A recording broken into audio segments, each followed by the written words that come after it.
Anne is going to speak to us about dialogue and drama. That's why I put her with Isabel, actually, in this one. Grenada, Jamaica, and the pedagogical inspiration of Paulo Freire. Anne, over to you.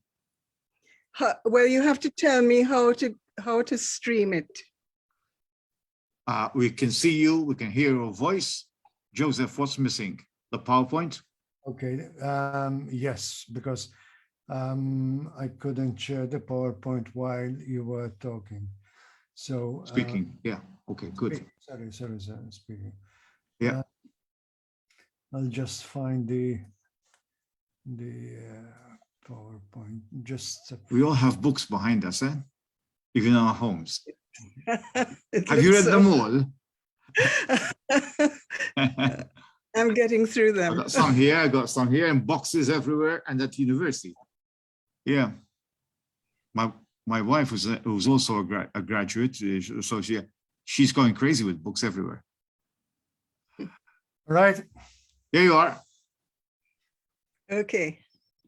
We have both now. We can see you on the side and have the script. Right. So to move it to the next slide. So this is the title, and I have been teaching for a long time in Australia at the Queensland University of Technology in the Faculty of Education. I'm from Jamaica and was born, educated, and had a lot of my career in Jamaica and the Caribbean. Okay, I want to get to the next slide, please. Here you are. Okay, so I'll just tell you next. Okay. I'm starting with a map so that you can get an idea, a quick idea of the region. We don't have a long time, so I'm just going to give you a look at the map. The PowerPoint will be up and you can look at it at your leisure later. Next one. Next. Yeah. Okay, my presentation, sorry, the one before, is based on an article that I wrote in 2014, Lessons from Freire in Grenada, Jamaica, and Australia, which you can look at. Just because of the lack of time, I'm not doing the Australia part in this presentation. I'm only looking at the Caribbean part.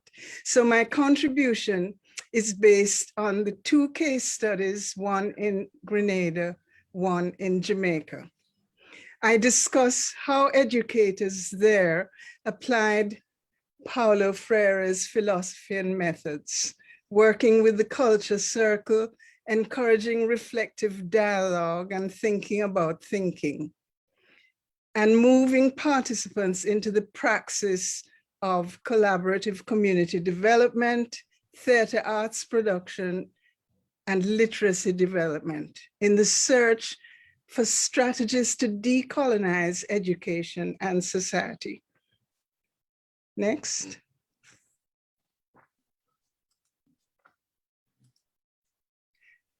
Caribbean countries have very wealthy elites living in palatial homes. Of course, it's a tiny minority of all of the societies, islands and mainland regions.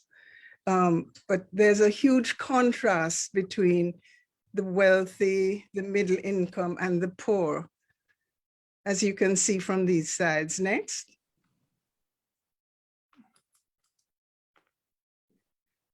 And wealthy and middle income people have their children going to the best schools and going to graduations like this, where they end with school leaving certificates from high status exams, something that the impoverished sections of the society don't have access to.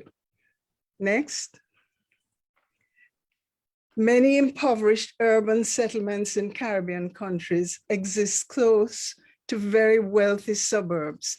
And of course, it's the conflict between you know, small groups of wealthy people and large numbers of impoverished create great problems for the society. And these are the kinds of settings that Paulo Freire works in and works to change.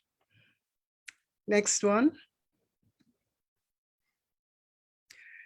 So most Caribbean countries suffer exploitation and impoverishment through the international economic system. In all walks of life, impoverished people suffer restricted access to society's benefits, such as secure jobs, housing, education, healthcare, and cultural opportunity. Next. In the 1970s, after the British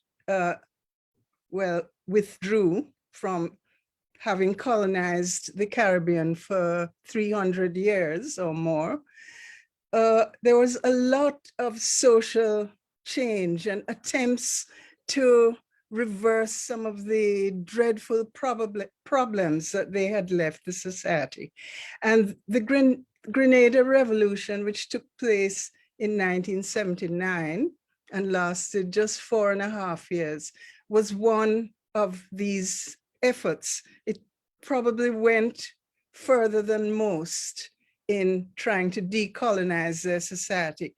As the leader, Maurice Bishop, said, the revolution started to transform the society's extreme poverty, malnutrition, illiteracy, backwardness, superstition, dependence, domination, and division.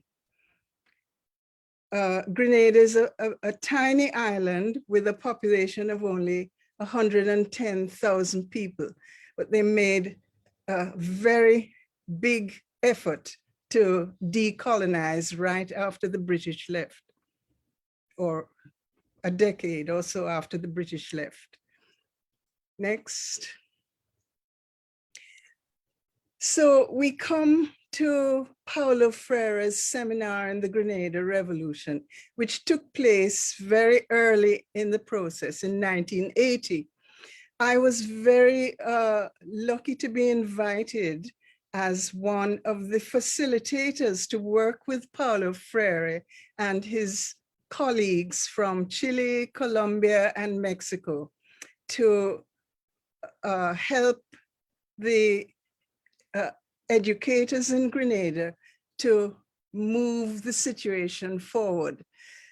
Paulo agreed to do a 2-week seminar with 47 Grenadian teachers, 4 community and agricultural workers, and then there were the 5 of us.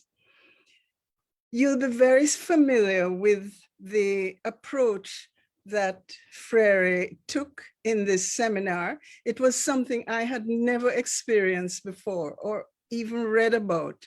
So I kind of learned on my feet as we went through each day.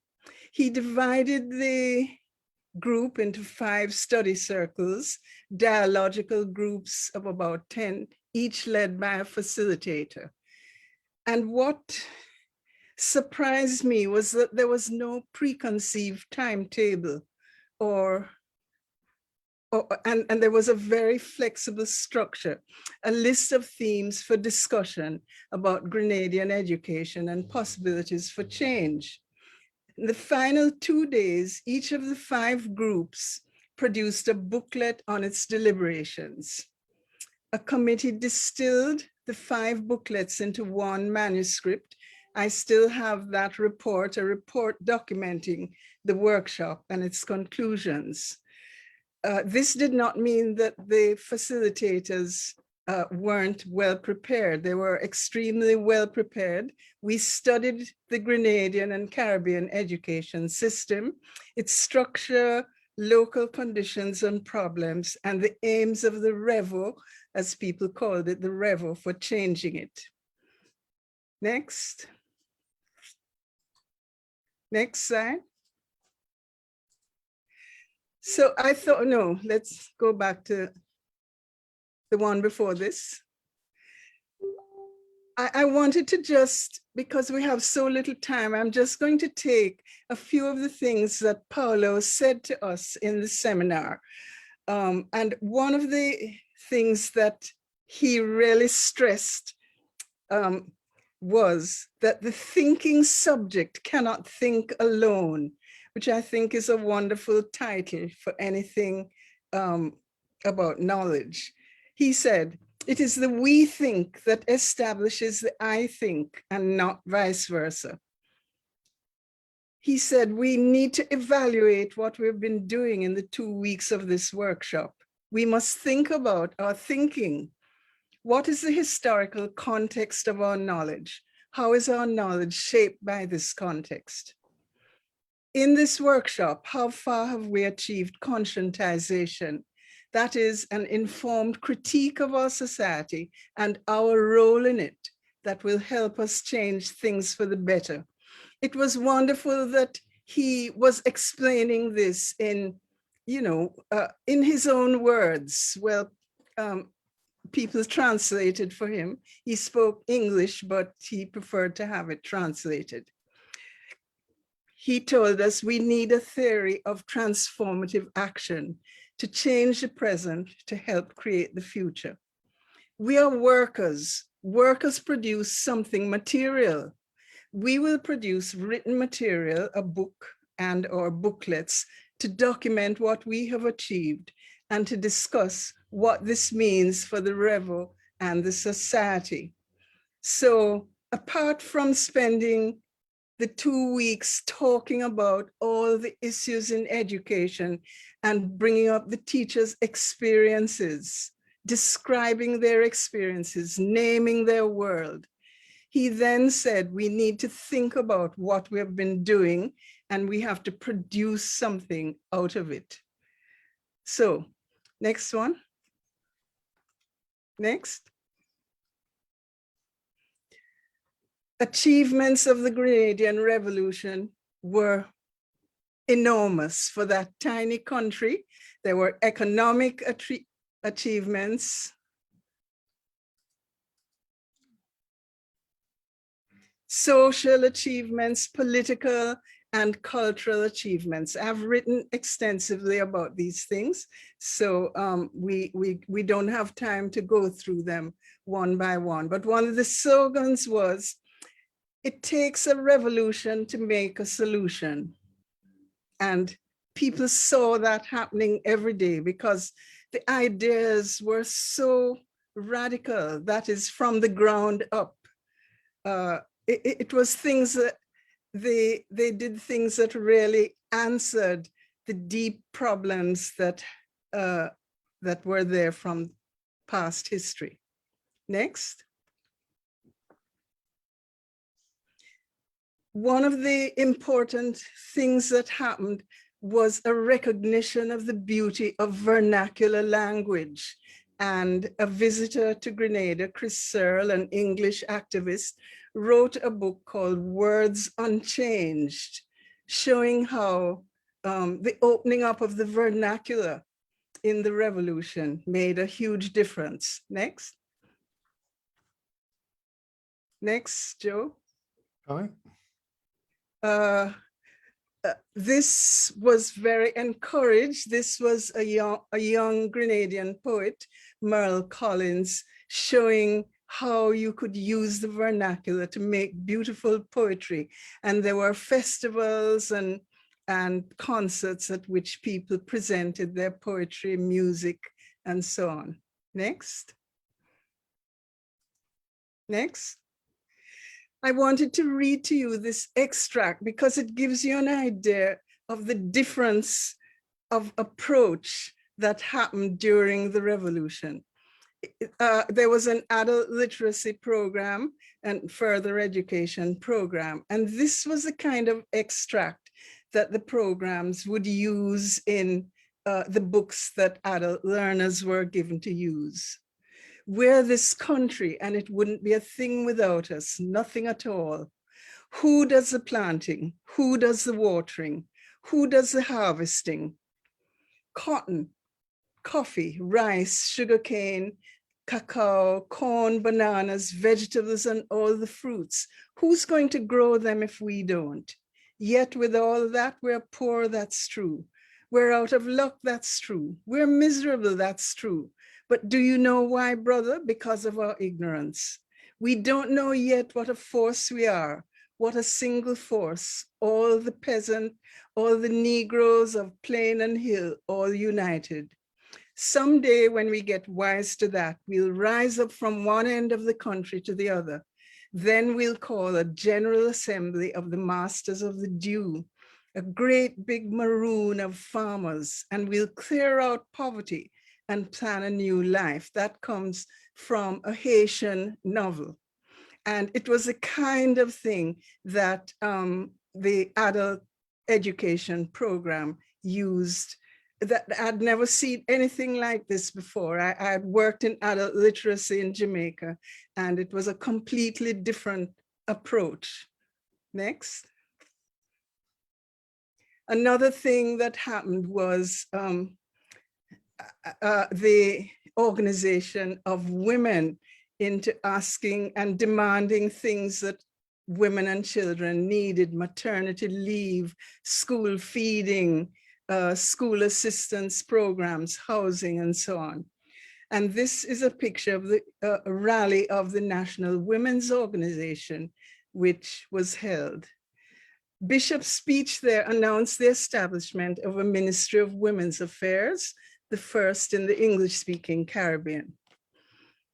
So I've just given you a quick overview of what happened, the kinds of things that happened in the Grenadian Revolution, and how Freire's contribution of helping to prepare many of the teachers really laid the seeds for some of the achievements that occurred. Next. Okay, now so we're going to turn to Jamaica, and Jamaica is a much larger society than Grenada, a much bigger island with nearly 3 million people now. So that is, you know, a big difference, but it suffers from the same kinds of problems. The dichotomy between wealthy and impoverished, the marginalization in the international economic system, and so on. After Grenada and working in Australia, training teachers, I became very interested in a Freirean approach to adult education. And I visited my friend and colleague, Sheila Graham, in Jamaica, and found that she was doing work that drew on Freirean pedagogy. I was so interested in that over the next 10 years, Sheila and I collaborated in documenting some of this work. And that's the next part of my presentation, which I'll quickly take you through. Sheila and her colleagues set up a foundation called the Area Youth Foundation in Jamaica to work with young adults from marginalized communities in Kingston, facing all the problems we have discussed. It provided these young people with new learning opportunities, which in turn encouraged them into further study, work, and sometimes into skilled and creative careers. But what particularly interested me was not only the Freirean pedagogy consciously used in this project, but the way in which the effectiveness of this approach was deepened by combining it with the creative arts. I saw youths being taught by Sheila and her colleagues, transforming their insights from culture circles into artistic products. And so I want to just take you through very quickly through some of the methods that Sheila and colleagues used to do this. Next. Next one. Okay. So the teaching team, the Area Youth Foundation, synthesized the pedagogy of the oppressed by Freire and Augusto Boal's Theater of the Oppressed, which, as you know, draws on Freire and pedagogy too. So the team is Sheila, Winston Bell, and Owen Ellis, working with young people in their communities to help them articulate their own experiences and turn these into creative works, to organize the youths into culture circles, engaging in intense dialogue and discussion about the issues that matter to them. They provide extended learning that builds on those discussions. Sometimes they bring in guest speakers who are experts in a particular topic to help the young people, young adolescents, to explore topics further. And they use a process drama method of exploring a situation or theme through unscripted drama and reflection in action. Among the topics discussed are things that are important to young people: sexuality, parenting, family life, gender, group relations, conflict resolution, psychology, personal and interpersonal psychology, the development of Jamaica, its history and social structures. Next. And the next are pictures that Sheila has sent me that give you an idea of how the Area Youth Foundation works with young people. So they organize them for dialogic culture circles and reflection. Next. Next. They help them to learn to express their ideas through drama education. And I witnessed some of the most exciting and entertaining drama workshops, which actually grew out of the study circles that those adolescents and young people went through. Next. This is just a collage showing the youths at work, chatting, improvising, working together, arguing, and creating in general. Next.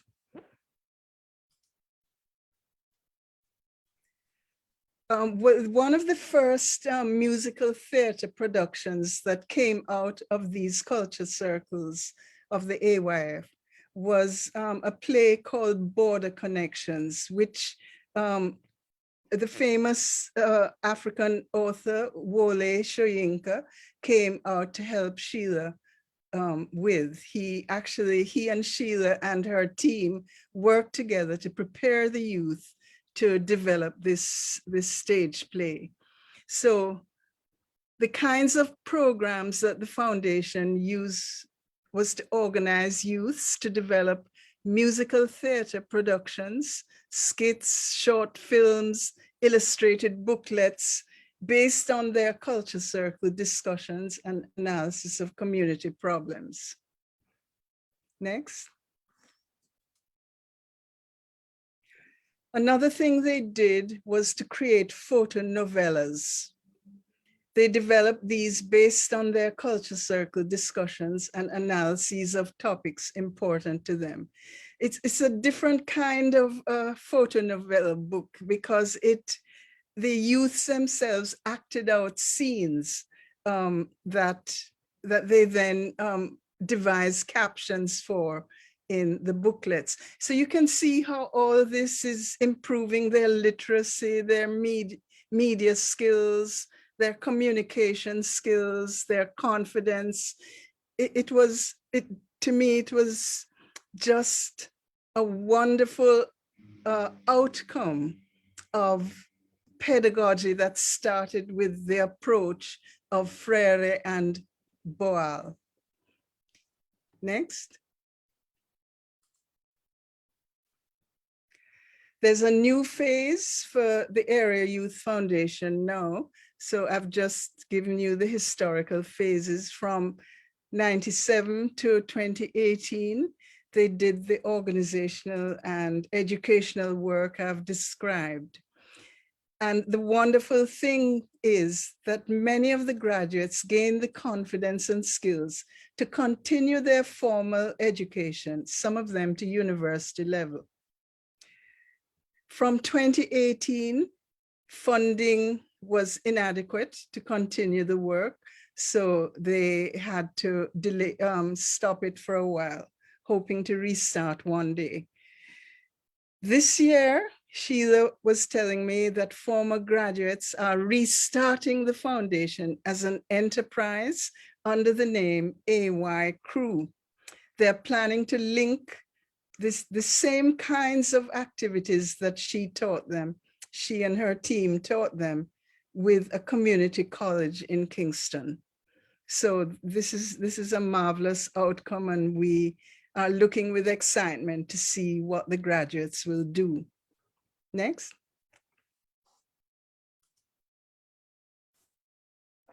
So I'll end with praxis and the dialectics of social change. The case studies that I've told you about, we could call them pockets of praxis, because they turn theory and study into practical action and then more reflection in the Freirean cycle of knowledge. They're important, but not enough to bring about the extensive social change needed for moving societies towards equity. Material, political, and educational changes have to be combined. Let me just end by quoting Freire's words at the Grenada seminar. Let us identify 3 mistakes. 1, that education can be a lever for revolution. 2, that consciousness is enough to stimulate change. 3, that changing concrete reality and the modes of production is enough to change the system. How did the bourgeoisie get power? It wasn't bourgeois education that gave them power. They obtained power and at the same time developed bourgeois education to reproduce the system. And of course, from that came a lot more discussion and reflection. So I'll end there. Happy to share with you my very deep and inspiring experiences working with the pedagogy of Paulo Freire. Next. And I just want to end by congratulating my colleague, Professor Peter Mayo, for organizing this global online seminar to celebrate Paulo Freire. The picture is of the area, some of the area youth group who use this picture to advertise one of their stage shows. Thank you very much to all involved. Now, thank you, Anne. I wouldn't have missed this for the world. I know Isabel, who speaks after you, must be recounting, blessing her lucky stars that she got everything fixed on time to hear this, because she follows suit with Boal, of course. Oh, wonderful. Who's not going to talk about, I think, other great contributor to democratic community education, who is one of his heroes, Federico Garcia Lorca, I'm sure, and Eduardo Ugarte, the famous missions, because a lot of these revolutionary ideas can be also traced back to the impoverished part of Europe, the South. We can discuss till the cows come home whether you can consider the South of Europe as part of the global South. I do, others don't. But yeah, a lot of these have also had anticipatory vibes coming from the South of Europe, and also Spain in particular, because of the Second Republic, which was a revolutionary period. You know, they almost anticipate what happened in Latin America, as what my friend Enrique, I can't give you the whole name, but anyway, Eugenio Enrique Ramirez writes about, where you had a lot of this community involvement. You have missions, cultural missions, and educational missions at the same time. And of course, these people, many of them paid with their life when the whole thing was, like with Paulo Freire in Brazil and with Maurice Bishop and his team. Thank God, people like yourself and Didicus Jules survived. You know, everything was stopped in a very violent manner. And the same applied to the people in Spain, which was a bit of an anticipation, even in a colonial center for many of these countries in Latin America, particularly, where the Spanish influence is very strong. But I'm going to give 10 minutes from our discussion time to Anne, and then we'll have 20 minutes at the end, because I know Anne, being she's from the Caribbean, but she lives in Australia. She's been living in Australia, and we have to negotiate equitably the time zones. So we're glad to have with Didicus a voice from the Caribbean, but also from Australia. And we give 10 minutes to a discussion about what Anne has told us. We cannot let this experience run away from us. You know, the Grenada experience, like the Nicaragua experience, they're very similar. And there was great collaboration, I believe, between the two, the Bluefields and all that. But anyway, I just read the stuff in books. They know the experience themselves, and her colleagues, some of whom didn't make it, you know? So, questions? If I may go first? Who's speaking? Isabel. Oh, Isabel, yes. And you're going down. I didn't manage to get that from the very beginning, but it was, what I managed to get was oh so inspiring and a very tough act to follow, I'm sure. All these projects that you have mentioned, I was interested to see that you say, obviously, if it's Jamaica, it's music, because music is a part of the culture, it's very strong. Who are the scripts written by? Are they collectively written scripts when you speak about musicals? They're written by the young people who, it comes out of the culture circle discussions. They develop it into a script. And then, of course, the facilitators, my friend and colleague Sheila and her team, help the young people to develop it with music and to turn it into a stage show. In fact, I have a quotation that in one of my articles, I interviewed Sheila, and she told me this: the discussion with the participants give us the basis for teaching and working with them. Everything flows from that. Our building blocks are who they are and what they already know. Everything they create comes out of this. They write a poem, create a dance or a song or a small skit. Then we can further develop the storyline from that material. It can become a musical stage show that develops as we rehearse it. So she has musicians on hand to help her do that. Wonderful. And are they usually very big groups? I don't know if you mentioned this information, sorry. Are they like groups of 10, of 20? I see that Sheila is with us. Perhaps she could, Sheila, would you be able to just give a little insight here? Yeah. Okay. I see her. With pleasure. Yes, we started with 100. We ended up, I guess, with 100. We started with well, because the initial thing was really we put out a call to see if some people were interested in being involved in this project, and then we just got too many. And we ended up having to divide them into 2 groups of 50. And then, eventually some of them drifted away and went about their business. And we ended up with about 30. We were invited by a partner organization in the UK to come over there and work with them. And we took 30 kids from inner city Kingston to the UK to work with an organization of young people in England. So that'll give you an idea. Yes, thank you. Thanks. Because I was wondering, because 100 is practically impossible to do this kind of work where you're negotiating with everyone. Yeah, but 30 makes sense. Thank you. Anybody else? Isabel is responsible for drama in education.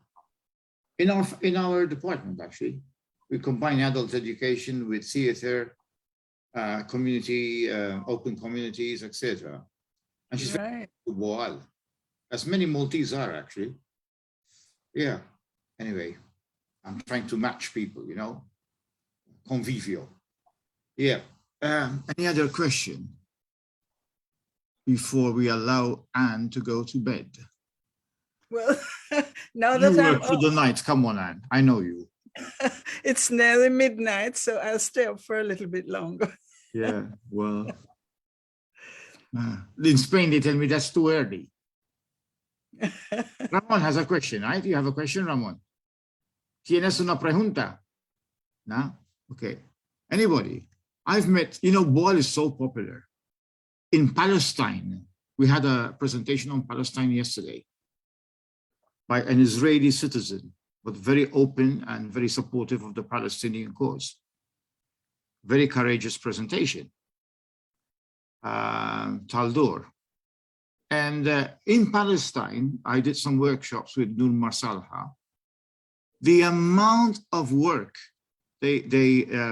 which engages Boal's approach is amazing.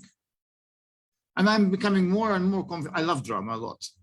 Not like it, I'm not an expert like Isabel, etc. But I had English literature. I had my special paper on drama, and it's amazing how revolutionary drama can be. Yeah. I mean, and just what struck me was recently, I felt this, but Karl Marx's daughter, Eleanor, the one whose love affair went astray and she took her life, unfortunately. She's buried in the same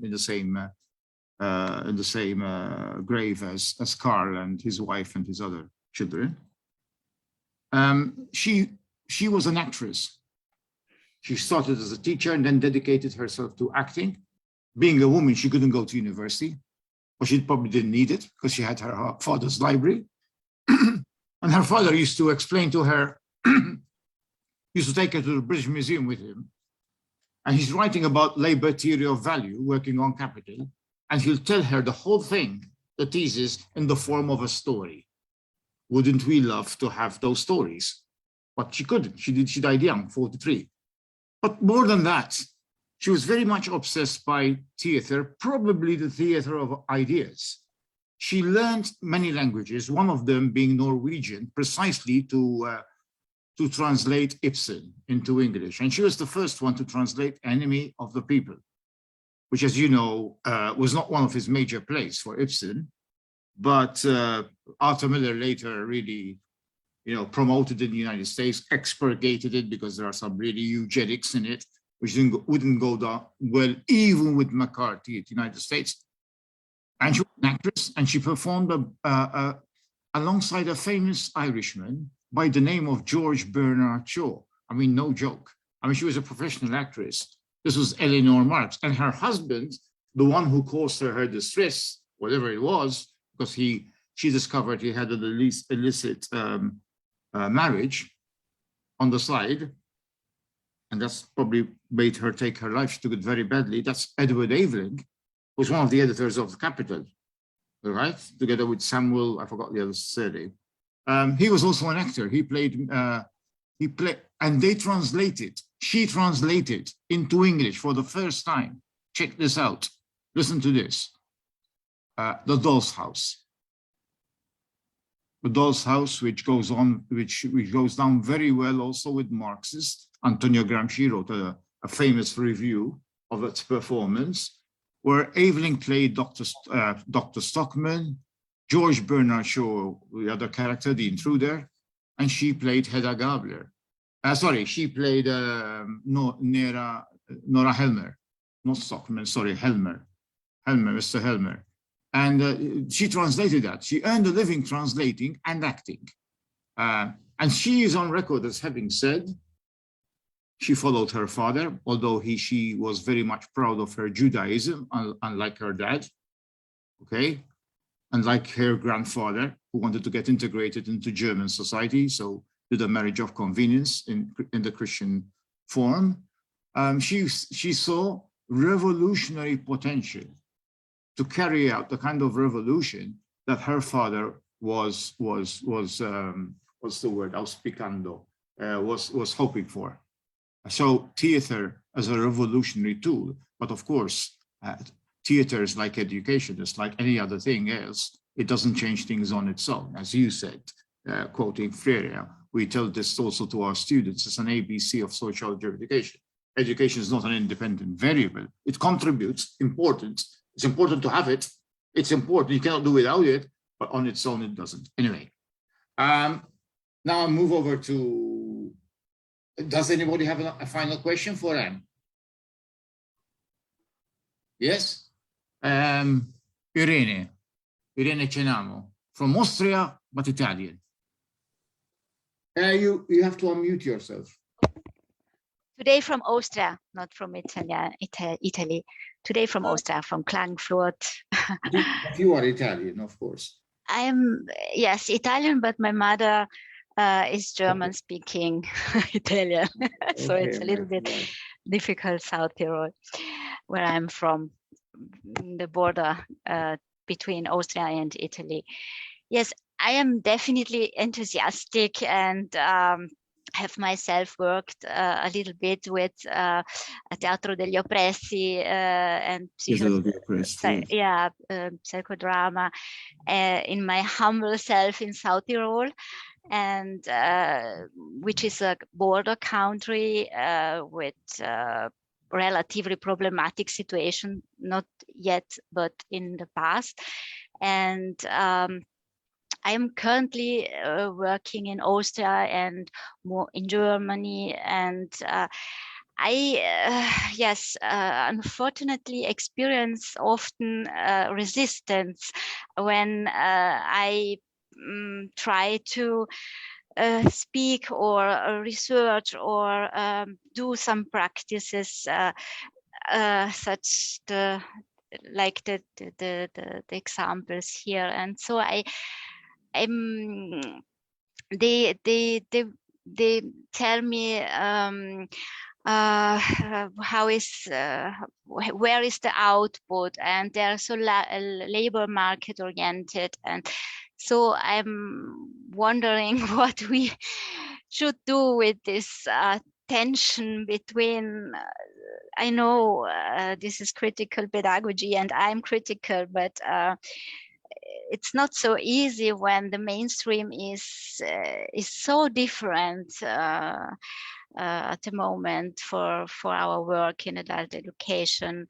I'm now in the research and not so much in the practice, but I have a lot of collaborations with some trainers of adult education in literacy, adult education and learning, and they are so frustrated because when we speak as academics about these examples, they say me, yes, I know we should told you the good stories, and but we know that we have to present the outputs of our courses in literacy with a curriculum and a syllabus, and we cannot work with this open-end formats and so on and so forth. And this is my experience, a new one because of a collaboration with a group of trainers here in Austria.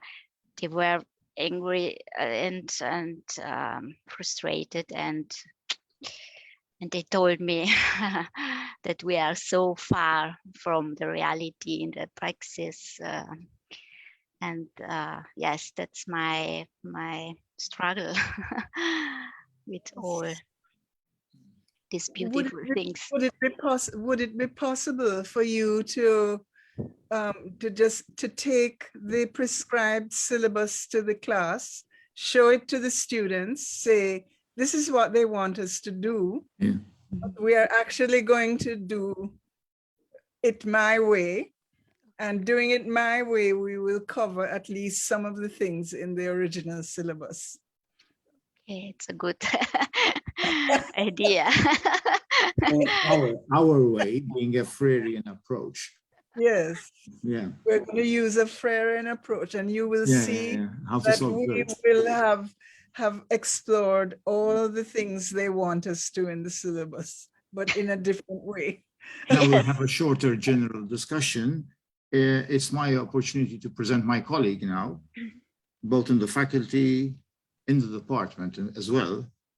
We have a very new department, a couple of years only. Isabel Gatz, who needs no further introduction because we already mentioned some of the things that Isabel is all about. And she's going to present us with a rehearsing praxis. I like that phrase, rehearsing praxis. Freirean, I'm getting old, I can't see. Freirean Boalian ways of caring. Voilà. Thank you. Thank you, Peter. Thanks, Anne. Thank you very much, Anne. I'll say something about my background to situate myself. My background is in theatre. I went to the Academy of Drama. I trained as an actor. I did not join university straight after my A-levels. Instead, I was doing theatre, the third theatre kind that was political in the open sense. The 80s were a time of unrest politically, locally. I was invited to join a theatre group as soon as I was out of drama school. And this theatre group was very much in search of new ways of doing theatre, with a focus on psychophysical technique and the craft of the actor, very much on the lines of Ordentheatret. Those people, they were our gurus. Our work was done because we loved theatre and because we believed in what our theatre was saying. We believed that it would make a change. It was unremunerated work. We all had other bill-paying jobs, which were pretty boring, but we met religiously every day for rehearsals, for devising work, for physical training. My first two productions with this group, one was a street theatre production in a very remote village in Malta, where straight after Mass, the people coming out of church, they were met by performers playing music, circus entertainment, kind of troubadour type, asking them to wake up, to speak up, and to express possible futures they wanted for themselves. And they wrote so many of their dreams for a different Malta in chalk on the streets. That was my first production with that company, and it's still so vivid in my mind after so many years. Another production, my second with this group, which I was with for 15 years, saw the group torn apart actually at one point because the honesty in the performance was too much for some of the actors who came from wealthy business families. They had pulled out because they couldn't take the risk of endangering their family business by exposing certain immoral decisions. So, because what we did was we pooled our stories, personal stories, where we felt we hadn't acted right, and all these stories were interwoven in the narrative of the eventual performance. And the title for this performance was "Bittadam ma yġrix dem." Roughly translated, it would be "No blood is shed with tomatoes." The audience was given bags of flour, tomatoes, and eggs to hurl at the actors. Each time they felt that the character they were playing acted immorally or remained silent in the face of injustice in the narrative. When I think back about this, I think maybe I was too young to realize exactly what we were doing and maybe even the danger we were putting ourselves in. Now, in hindsight, I realize how close that performance was to what Boal's Forum Theatre does, involving the audience, asking them to comment. The productions we created were about things we needed to say. We wanted to say collectively things of to do with a political nature.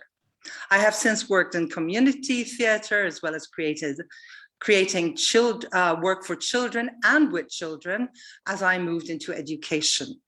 I was introduced to Paulo Freire's work by a very dear Italian professor in theatre studies when studying theatre.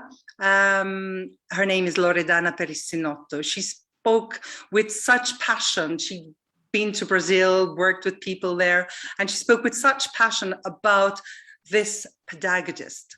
When I eventually started studying at the Faculty of Education, I found that Freire's pedagogy, dialogic, democratic, and authentic was so similar to how we worked in theatre and in teaching drama.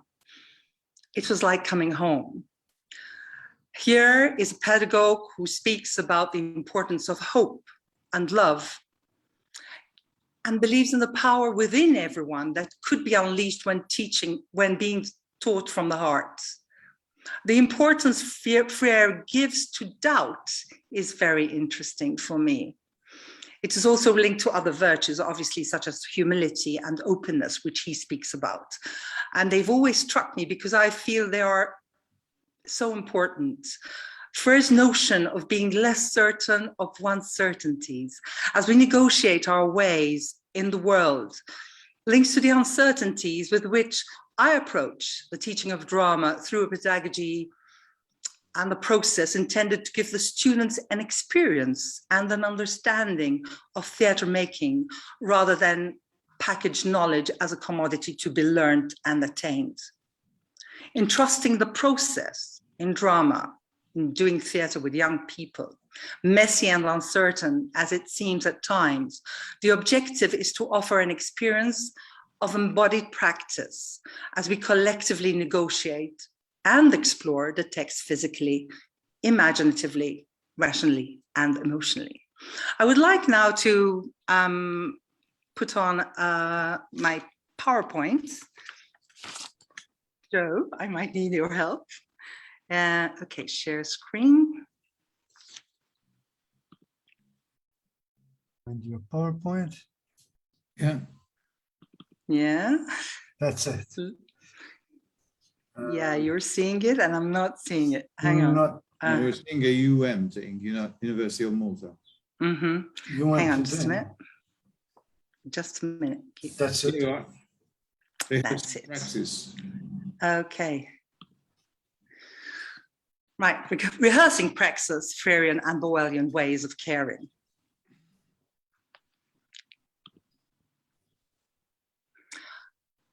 I'd like to speak a bit about what lies at the heart of the pedagogies of Paulo Freire and Augusto Boal. Each pedagogue believed in social change by empowering the learner. Each pedagogue cared about humanity and endeavored to find ways of engaging participants in meaning-making and finding solutions to overcome oppressive structures. Boal, whose interacting theatre philosophy is rooted in Paulo Freire's pedagogical and political principles, used theatre in an attempt to raise the participants' consciousness and empower them as they reflect, discuss, criticize, and challenge oppressive social conditions. Now, while Freire's tool to promote dialogue and critical thinking was literacy, Boal's, on the very same level, was theatre. Now, Boal's theatre differs radically from mainstream theatre, which offers only images of the world as it is and leaves no room for change. Boal created theatre for freedom, theatre for the oppressed, theatre for empowerment. Yesterday, quite a few of the guests spoke about the importance of the imagination that both Paulo Freire and Augusto Boal speak about. If we don't nurture the imagination in the young, they cannot imagine a different world. The imagination gives us the power to imagine a different world. And that's why nurturing the imagination, the arts, are so important in education. Boal explored different ways of doing interactive theatre in an effort to transform theatre from the monologue of traditional performance into a dialogue between audience and actors. Boal coined the word spect-actor. In Boal's theatre, there is no sitting down passively to watch the performance, but the audience become spect-actors with an emphasis on action. As in forum theatre, in particular, spectators are invited to stop the action, come up on stage to intervene, taking over the role of one of the actors, to alter the course of the dramatic action in a narrative of oppression by proposing solutions to overcome that oppression. And they do it by trying it out. The spectator becomes the protagonist, trying to overcome the oppression presented by the antagonists, that is, the oppressors. This way, they can rehearse new behaviors or experiment with new solutions to various forms of oppression, rehearsing praxis.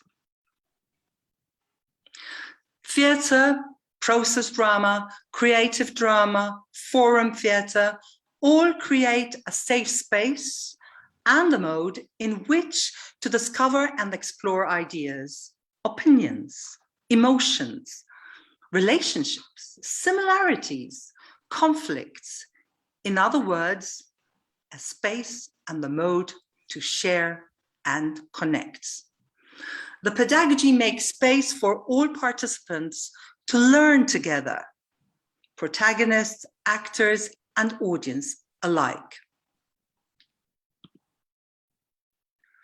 The process involved, the strategies and conventions used, help the participants to become more socially competent. It gives them these skills as they share and connect, first internally within the group as they improvise and devise, and then in the case of performances, the connection is also with their audiences. Having worked in the theatre as a performer and an educator in schools and drug rehabilitation centers in Malta and abroad, I never cease to be amazed at the way individuals transform personally and as a group of people, how they bond in the process of devising a theatre piece, or simply while using drama strategies. I am always aware of the impact and the changes such work has on me too, as the animator, facilitator, and being part of the group. The process of doing theatre is intense and changes relationships as each participant learns more about oneself and the other while discussing and devising theatre. This is a theatre that takes in all individuals' contributions and participation to transform, to learn, to grow, both individually and as a group. The more participatory the approach is, the more the likelihood of transformation within the participants. We start with us.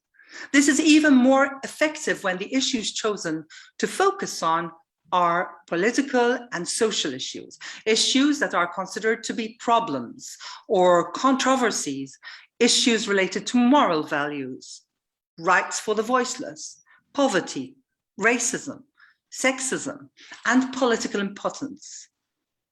Issues that the participants perceive to be relevant to them, and they want to change.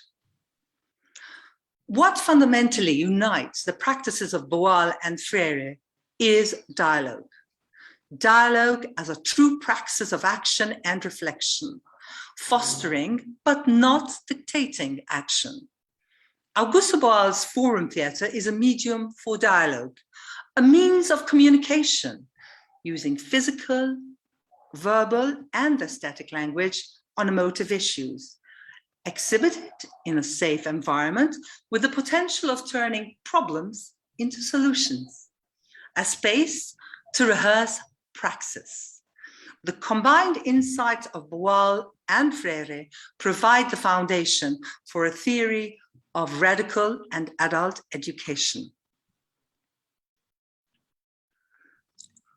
Now, the newspaper, interestingly, a common element in Boal and Freire, and another pedagogue mentioned yesterday quite a few times by Peter, Milani, Don Milani, is that they use the newspaper as a tool for empowerment.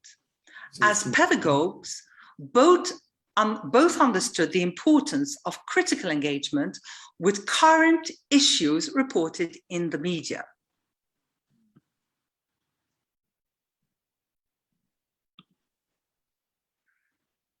Okay. Literacy is central to Paulo Freire's work. More importantly, critical literacy. He emphasized that reading the world always comes before reading the word, and reading the word implies continually reading the world. That's Freire in Macedo. Using the newspaper, Freire used a pedagogy that was dialogic, democratic, and authentic. On parallel lines, Boal's newspaper theatre requires participants, actors and non-actors, to research news, analyze the voice of the writer, the sources of information, the messages, and the content. The process involves learning to read the newspaper through headlines chosen by the editor to find the real news. The actors read through the headlines, article placing and layout collaboratively, and they discuss them. The next task is to reframe the information from the news to create theatre using theatre techniques and conventions to bring out the different realities and counter voices. In a recent workshop I had with university students training to work with youth, students were asked to go through newspapers in search of news items that struck them as stories of oppression. They would bring these with them to the next workshop and work collaboratively in small groups, sharing these. Students would then decide which to work on using Boal's newspaper theatre text transformation techniques. These are some of them. Doing this, they can access the story in more depth, more critically, and then they reframe the information. The drama conventions help to reveal counterpoints, counter voices, and alternative information. The final task would be to eventually perform a theatre piece about the news item. The process prompts reflection on socially relevant issues by acting them out. With the help of newspaper articles, the participants then create a short scene.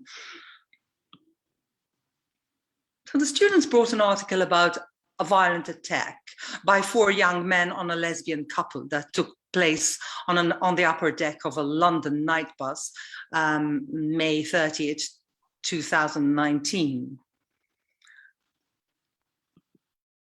The 4 boys forced the women to kiss for their own enjoyment, and then brutally attacked and dropped them. The students discussed this, and it was the story they chose from the group, and they decided to take on the different roles, start by placing the audience, presenting the context to the audience, and then present the story. I ask students to reflect critically after the production, after their presentation, discuss with the audience, but they also write journals. And I'd like to show you one of the journals of one of the students. This was a really interesting article for the group to work on, given the context Malta, where I come from, because most consider themselves Catholics, and there is still a tendency for homophobia, even if Maltese society has become more open with civil marriage since civil marriage became legal in September 2017.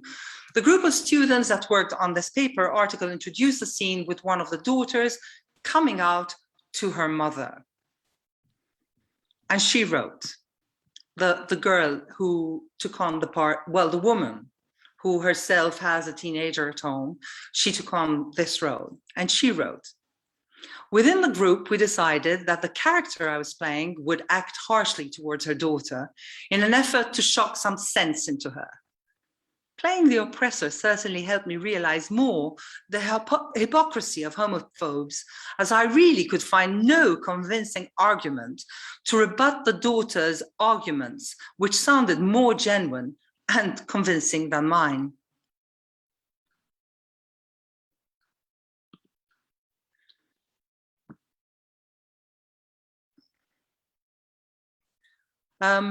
So the student who played the mother's part, she reflected how disturbing she had found playing the part, as she could empathize with the mother's pain, of course, of having a daughter who is different, and mainly knowing full well the challenges that await her daughter and herself due to society's lens of homophobia. And she continues, this exercise made me look deep into myself, as though initially I could resonate with the character being in denial, on reflection, I imagined that if my daughter were gay, would I really prefer ignorance to reality, though? My daughter is my daughter, whatever her sexual orientation. People's sexual orientation should be nobody's business, but their own. And I will end up with this saying by Boal, theater is a powerful liberatory tool because theater is the art of looking at ourselves. Thank you. All right. Thank you. Thank you very much, Isabel. There's a question which you may want to take up later in the message box, in the chat box, by Alessio, who presented yesterday, who talks about the paper hat technique, not technique, approach. We have to use the word approach, although technique is not, which reminds him of Eugenio Barba. And I know you use Barba a lot in your theater studies here in Malta. Yes, yes, of course. I even trained with him. Yeah, exactly. So we can take this up later in the discussion. Okay, sure.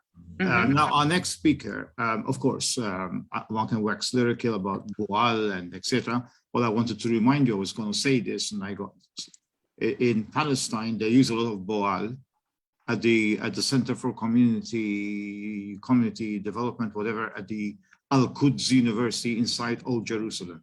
They have a center of continuing. They have a center there, and Boal is used also on the Palestinian question. And then there's an Arab group called Al-Warsha, which is very much inspired by Boal and others. Anyway, I'm conscious of the time.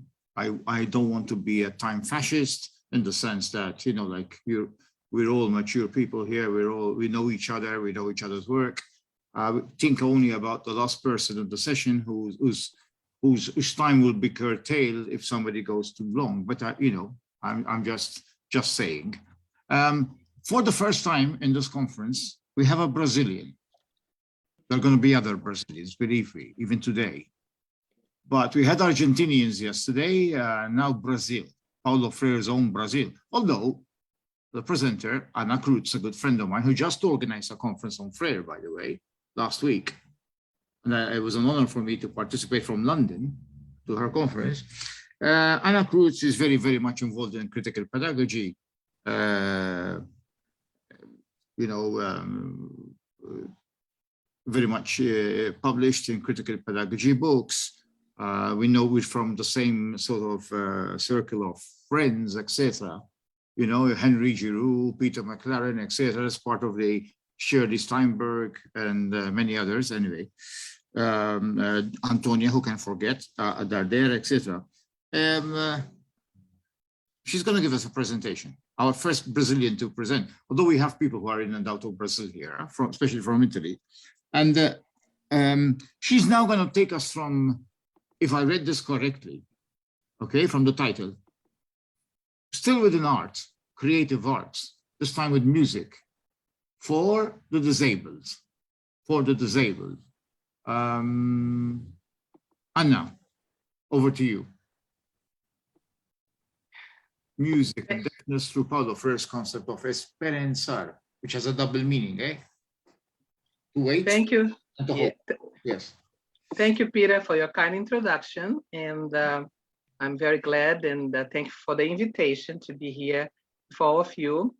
So today, my music and deafness through Paulo Freire's concept of esperançar is a little bit of an autoethnographical kind of approach that I am going to provide us with. And I need to position myself. I need to use a little bit of positionality in order for you to understand how it's all put together. So I am Brazilian, as Peter mentioned, but I think that half of my life now, I have been living in the United States.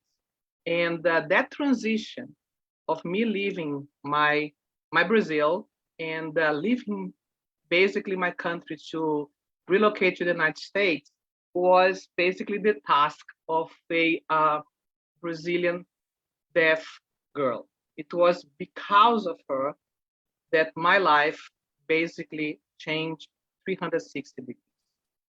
I was a professor at the University of Amazonas in Brazil before I came to do my graduate program and try to understand more that connection between music and deafness. I was a professor in Brazil doing what we call extensão.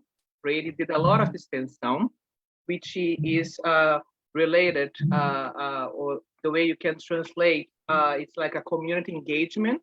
So doing extensão at the University of Amazonas, I had the opportunity to interact with that girl who was congenitally deaf, which means she was born deaf, profoundly deaf, and she was the only deaf in the family of musicians.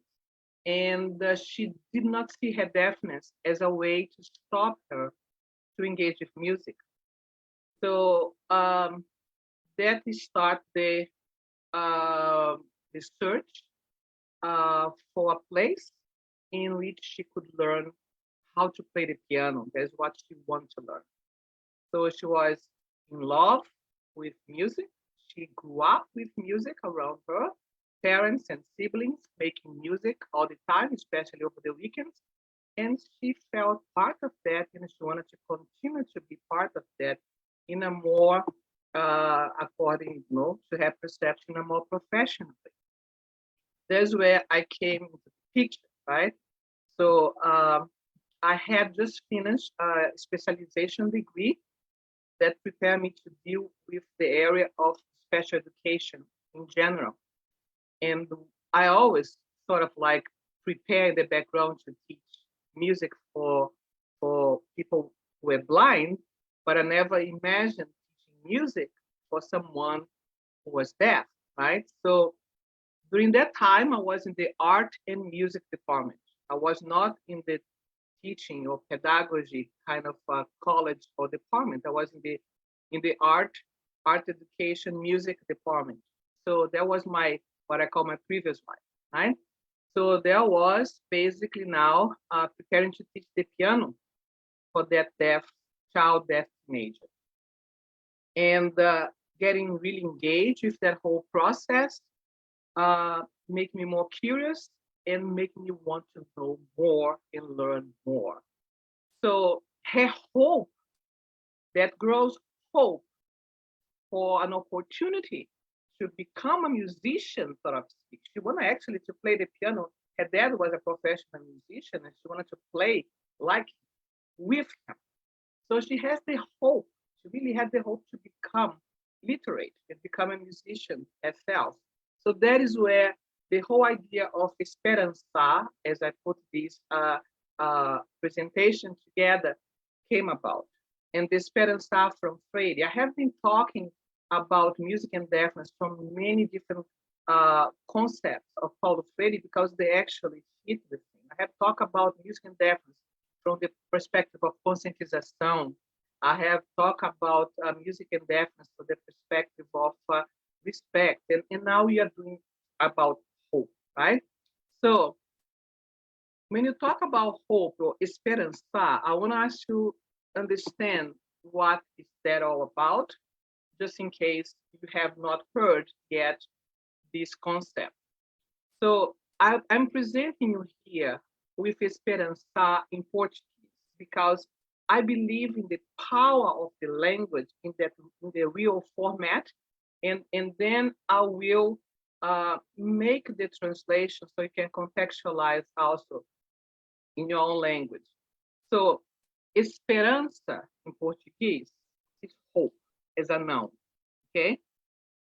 What Freire was proposing to us is that you go beyond the hope as a noun to engage with esperança as a verb, which means to hope.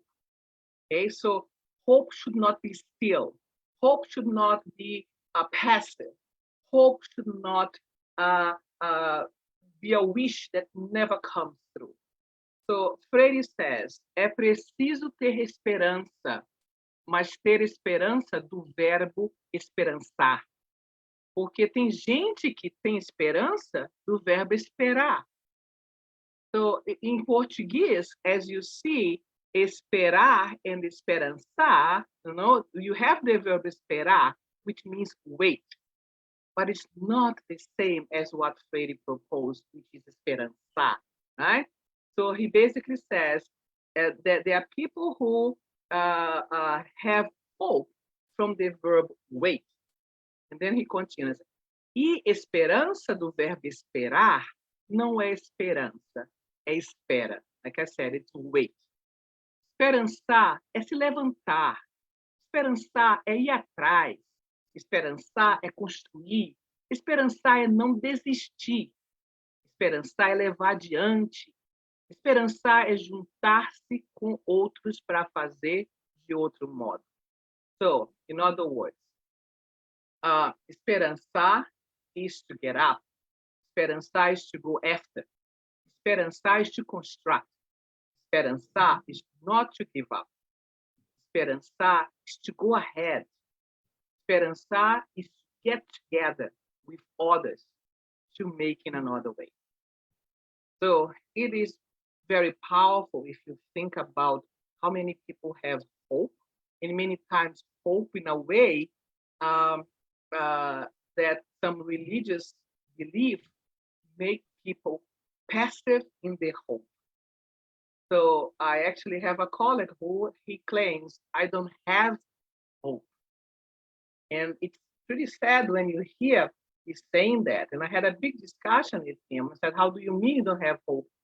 You make presentations and you give so much hope to what you do. He's a poetry reader. How can you say that you don't have hope? And he says, well, I suffer for many years, Anna, with hunger and more. And the Catholic Church always told me, don't worry, just have hope. Everything will work out. So he became very hopelessness in that process of being hungry and not being fed. So anyways, let's bring back the esperança of Freire, which is not that hopelessness generation, doesn't basically bring people to get to that state of hopelessness, because it is action. You move toward something to make something concrete.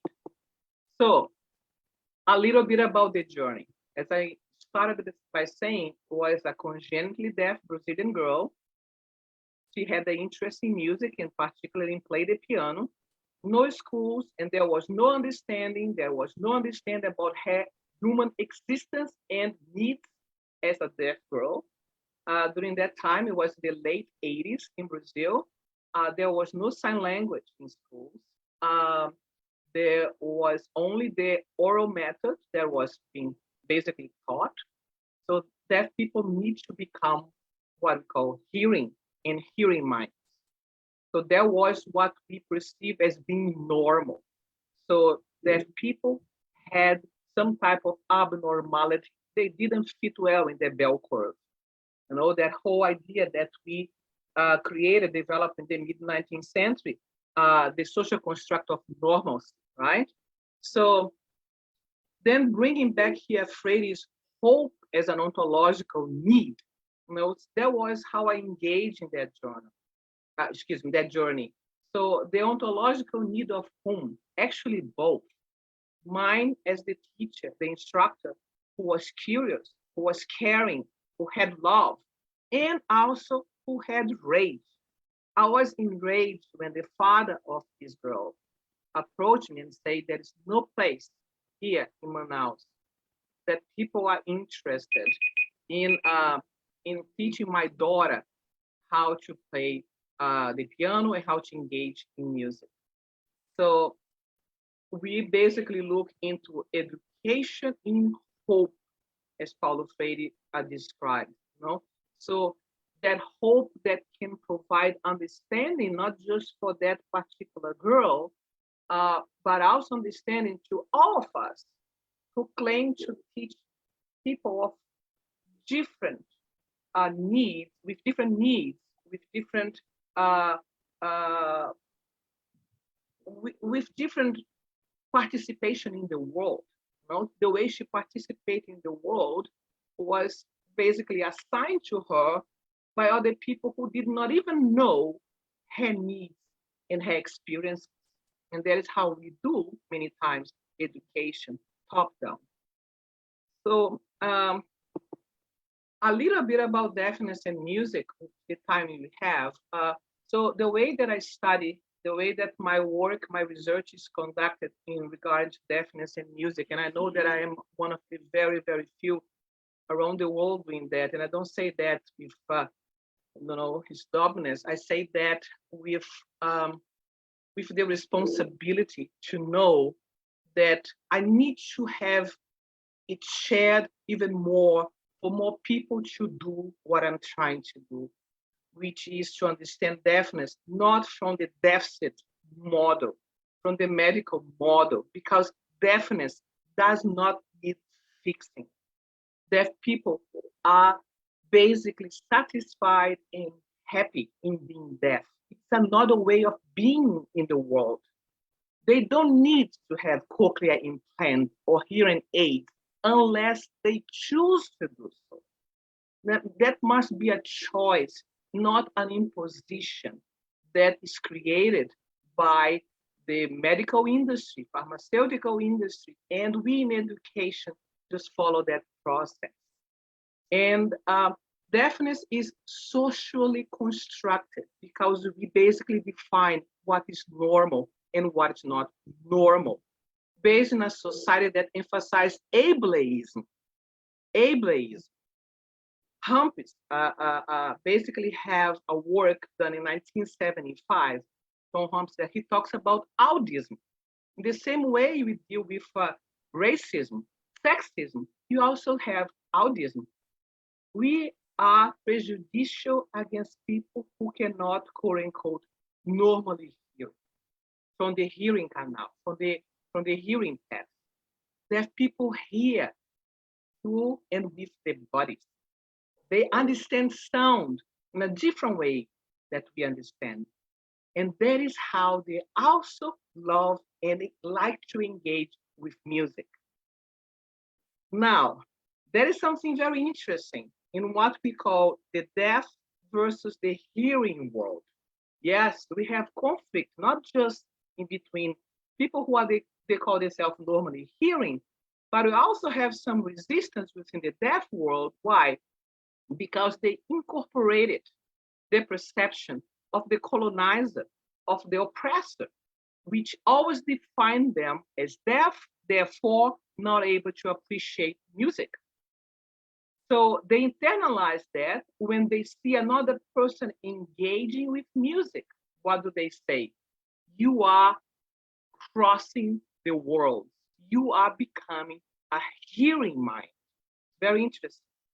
So I have done some research with deaf people who actually had a personal crisis after basically confronting so much of that resistance, not only from the hearing, who did not accept his music, but also from the deaf community, who could not see him anymore as deaf because he was enjoying music.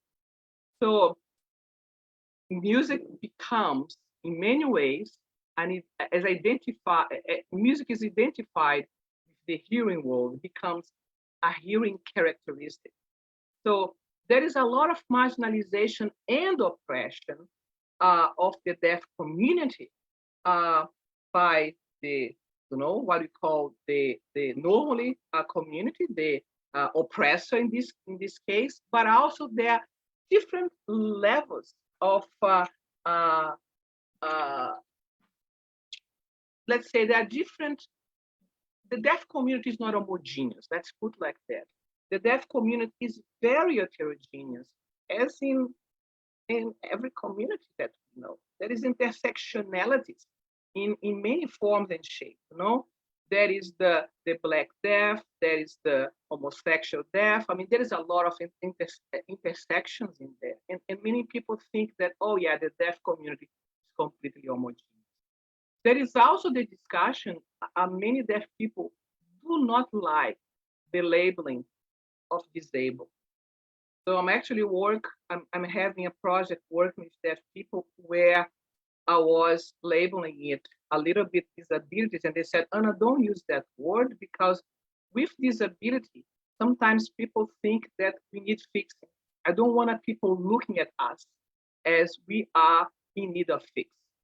So disability can be something sometimes very controversial with deaf people who identify themselves as deaf by using ASL, American Sign Language, and identify themselves as having a deaf culture.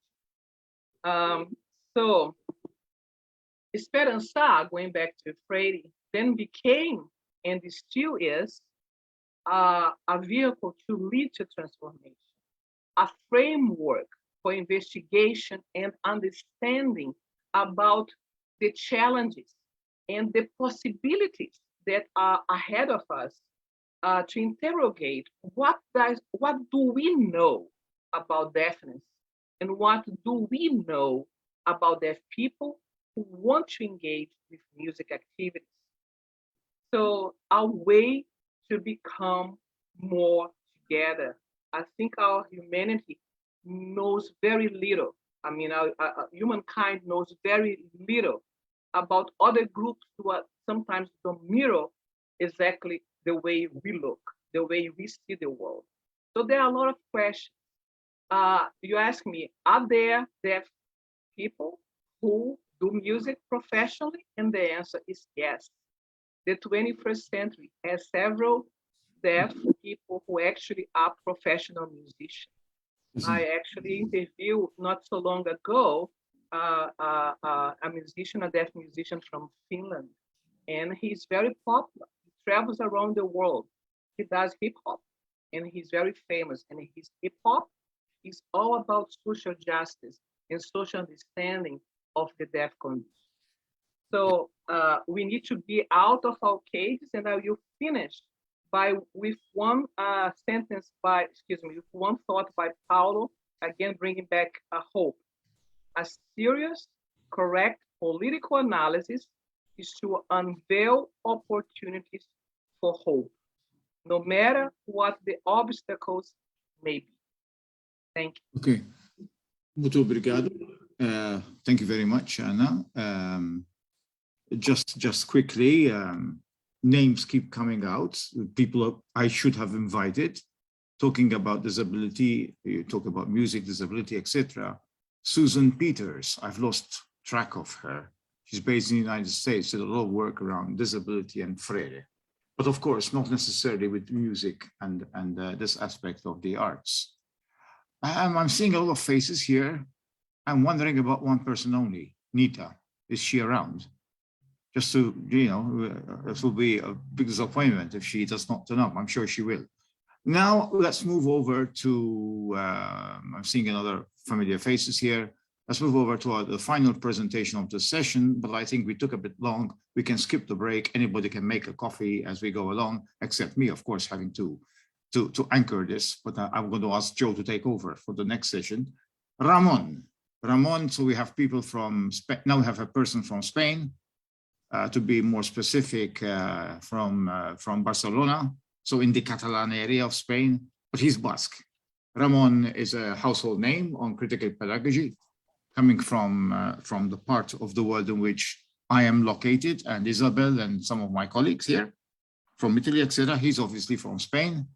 So Ramon is going to talk about science in this context, adult education's contribution to science. Ramon. Congratulations, Peter, for organizing this interesting conference. And thank you to all of you for participating in this session. And thank you. Without you, would not be, without all the participants would not be able to do this. Yeah. On the one hand, as you already know, one of the current attacks to Paulo Freire is the fact that he was just an ideologist without any contribution to science. Unfortunately, a little has been said and published in order to overcome this lie. On the other hand, theory of education is marginalized in other fields of sciences, not only in natural sciences, but also in social sciences like sociology or psychology. Furthermore, adult education is usually marginalized even in the global field of education.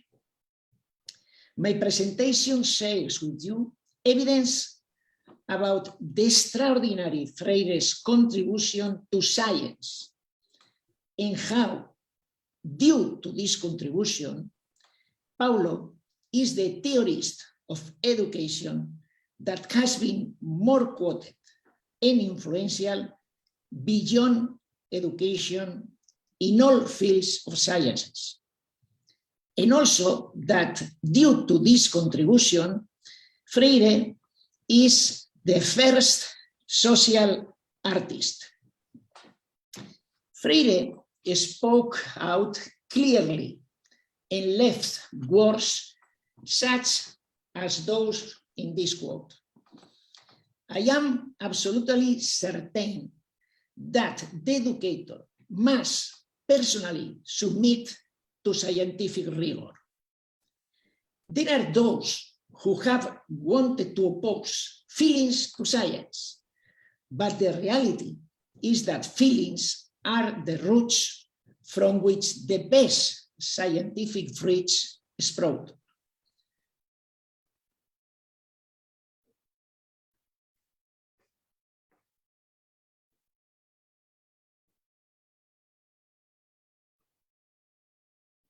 I am talking about Paulo's contribution from the words, the dreams, the laughter, and other place at this same table. Already in 1968, his theory of dialogic education.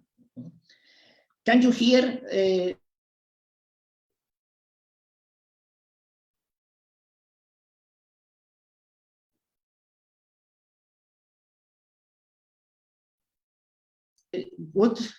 Are you hearing well? Are you hearing? Oh, it's breaking up. Ramon. It's breaking. Are you not it's hearing? breaking down. Yes, the sound. Are you is hearing breaking now? down. You cannot Yes. listen? Now it's okay. Now it's okay? Yes, but it was breaking down. There's something wrong with your connection to the internet. Can you listen, please? Let's try.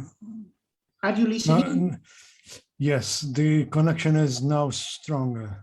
That should do it. And what about now? Now it's okay? Yes, it is. Yes, it is. Don't worry. No, it's okay. Es muy bien ahora. Oh, no. No, you are stuck again. Ramon. Now? Yes, I'm hearing you. yes. I changed my connection of internet now. Okay. I am going to change my connection. Sorry, Okay. sorry. Now this is the wonder of technology. You know, we have to. Yes, I'm very sorry. No. This is, I'm going to change to another internet. Okay. Don't worry. Sorry.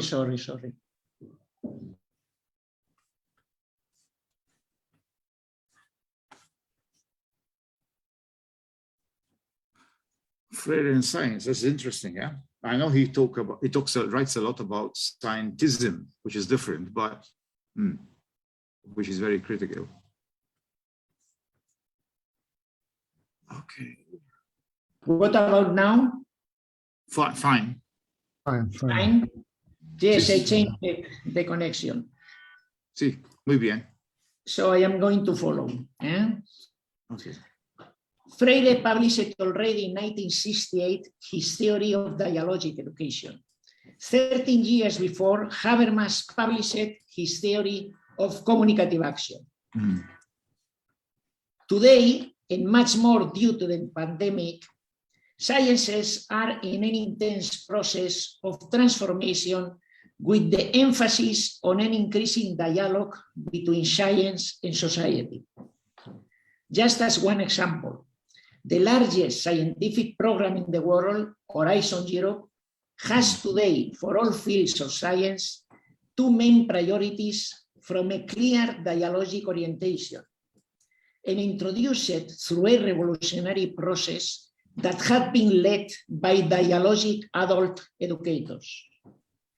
The first priority is co-creation, what means the creation of scientific knowledge with an egalitarian dialogue between scientists and citizens, including the most oppressed ones. This scientific program has developed even social media analytics in order to elaborate it, taking into account the voices of the increasing part of citizens that do not participate in official consultations, but that use social networks.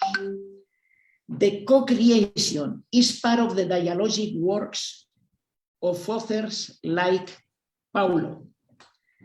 In 1988, in the University of Barcelona, talking to the academic authorities, Paulo said that he was learned less from the academia and more from rural and urban workers from different parts of the world.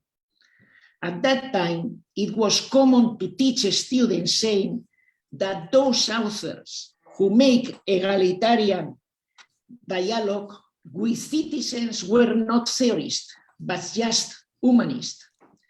On the contrary, today, the egalitarian dialogue is a priority in all sciences, in all theories.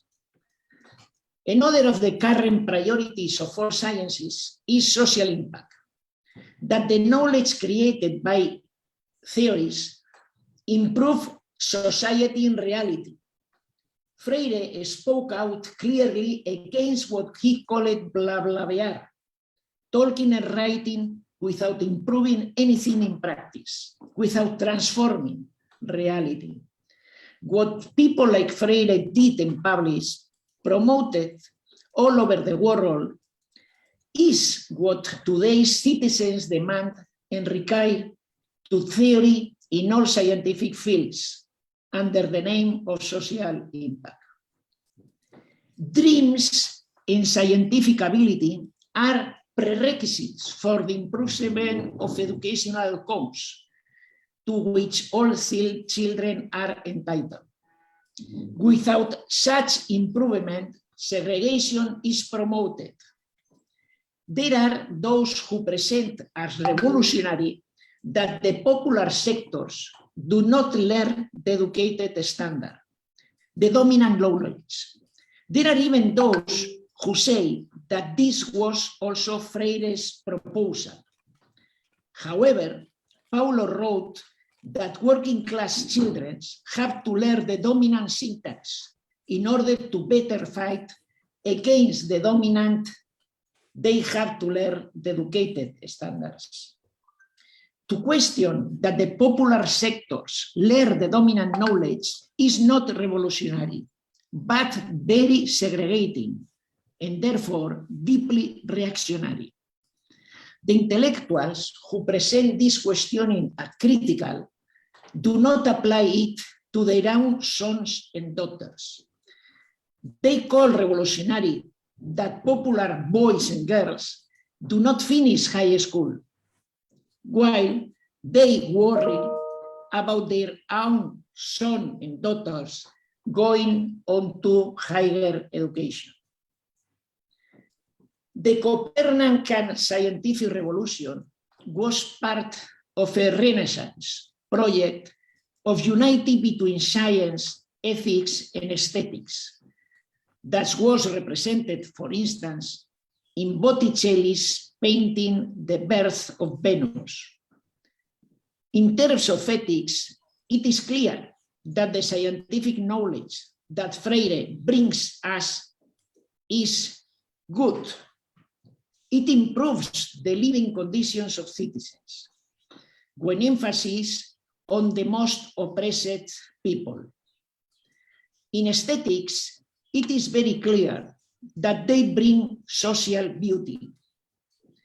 With the Renaissance, painters were highly valued as creators, something they had not had until then.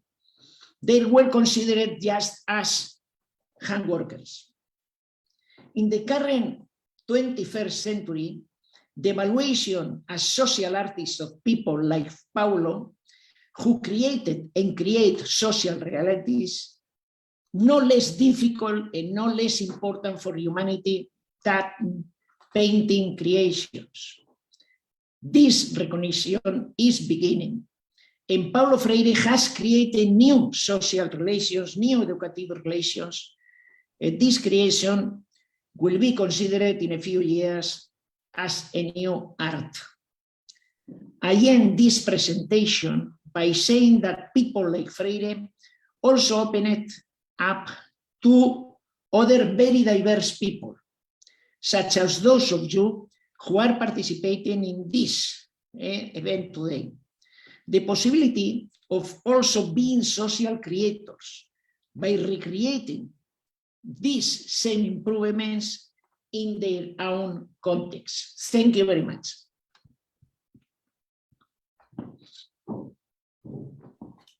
Thank you very much. Gracias. And very, very innovative, or how should I say it, original idea, the relevance of Freire, not just adult education to science, but Freire to science, which is interesting. Worth pondering on, in fact. What I do know is Freire's critique of scientism, which is a pseudo kind of approach into academic objectivity, which we deal with every day. I propose now that we have a few questions to our panelists for 20 minutes.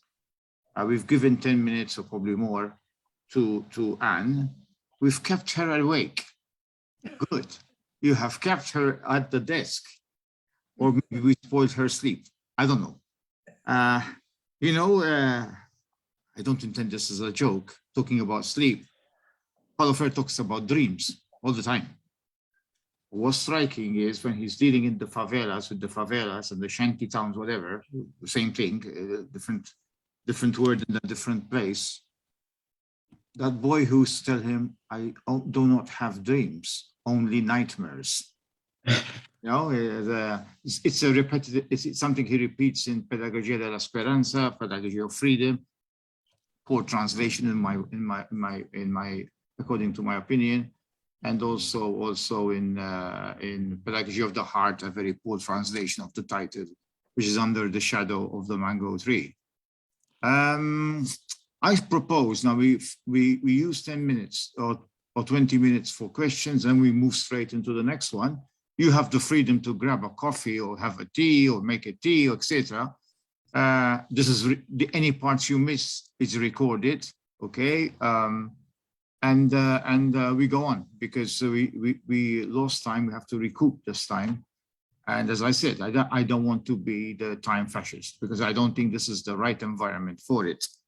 I'm also going to ask afterwards Joe if he obliges to take over as chairperson. Sorry, as what's the word? As the moderator. So maybe I could also make myself a cup of tea. Anyway, so over to you. Questions.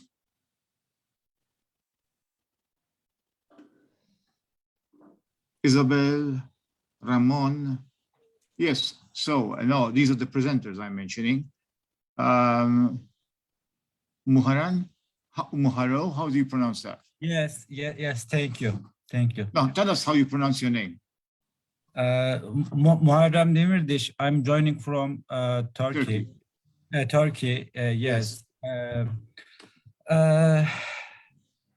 I'm graduated theater department, but now I am a PhD student at Ankara University, Educational Administration Department.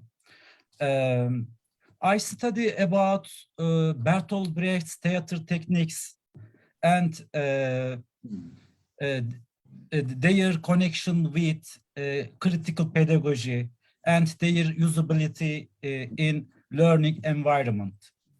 But recently we are studying relationship between Augusto Boal and Paulo Freire. I want to ask a question to Isabel. Isabel Gatt. Augusto Boal mentioned about Paulo Freire in his works, such as Theater of the Oppressed, Legislative Theater, Aesthetic of the Oppressed. For example, in Legislative Theater, Boal called Freire as my last father. But on the other hand, Freire doesn't mention Augusto Boal in his works. I'm wondering if I am right or wrong. What do you say about this? If Freire mentioned about Boal in his works, can you give an example or examples? Not that I know of, but there were conferences where both of them were present. I was there. Yes, yeah, maybe Peter can say.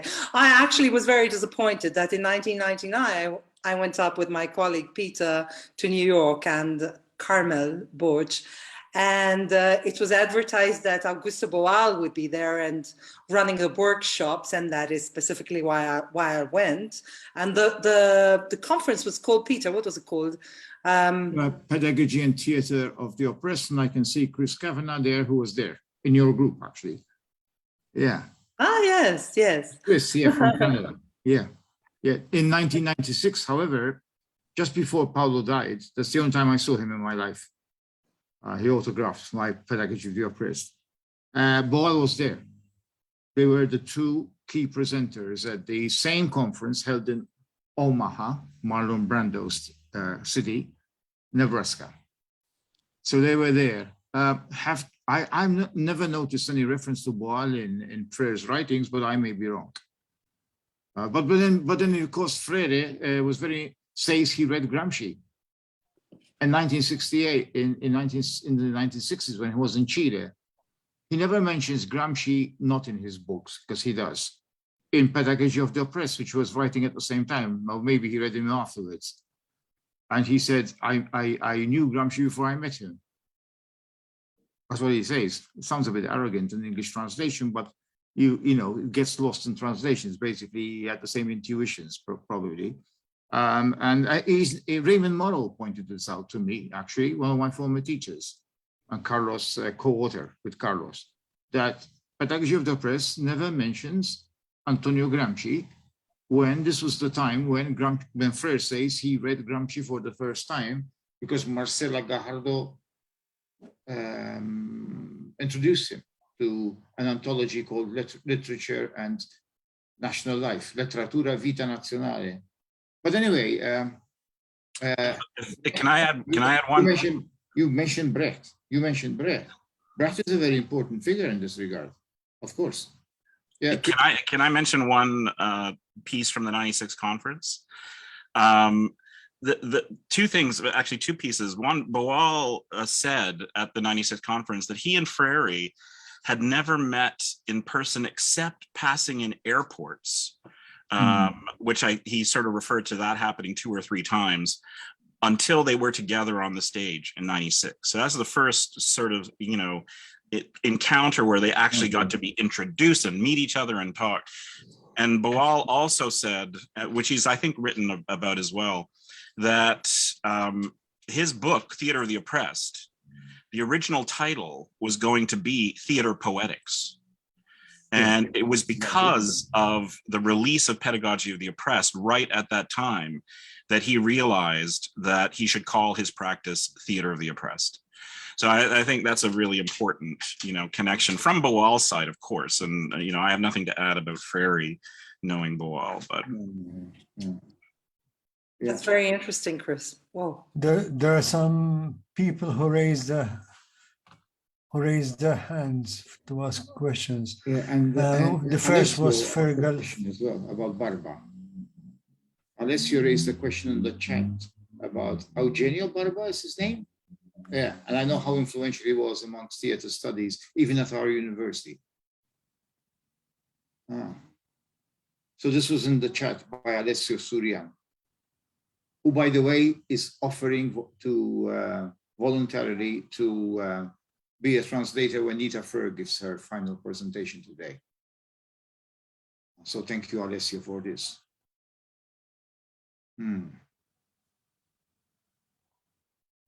Fergal?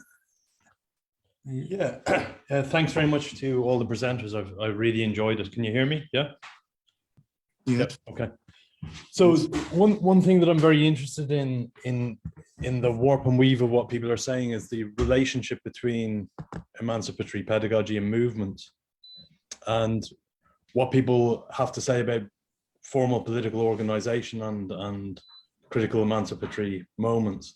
And I was particularly struck by what Ramon was saying about science.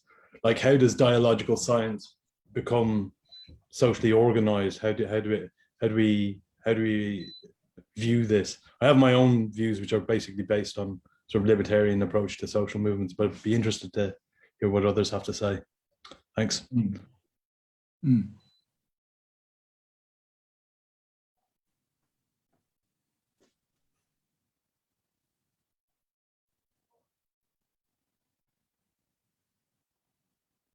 Okay. Does anyone want to take that? Alexis? Alexis Kokos from Greece. Yes. Hi. Yes. Hello, everybody.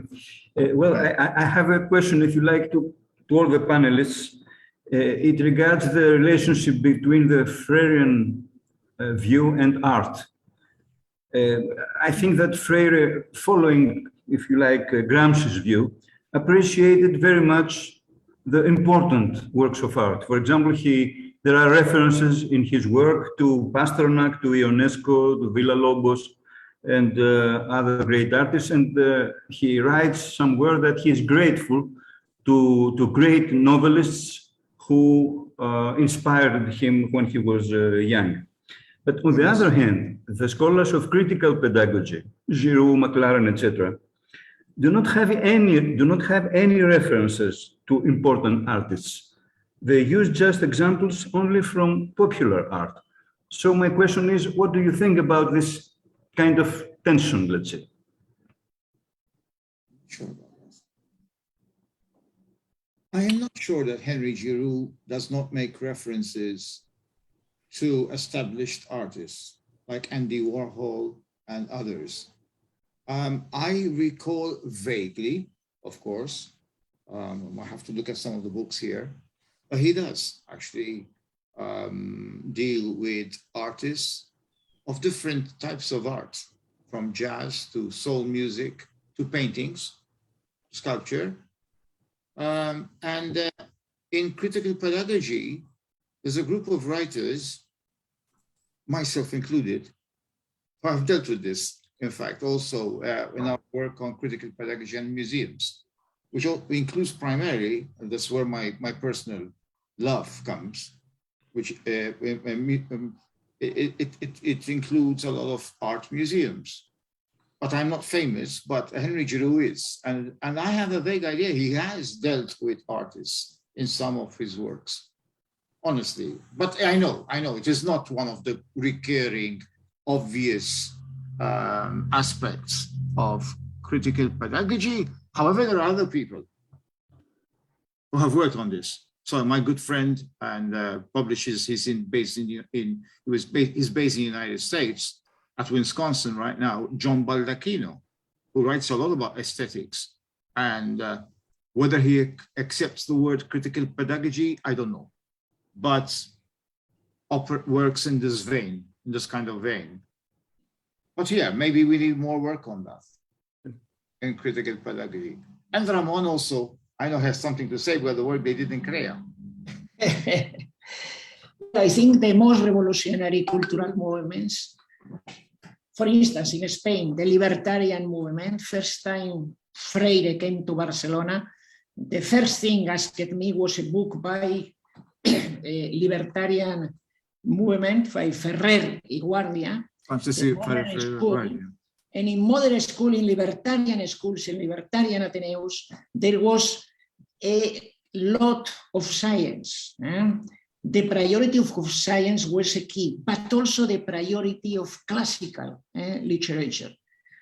Also in the pedagogical missions of the Second Republic by Garcia Lorca and so on.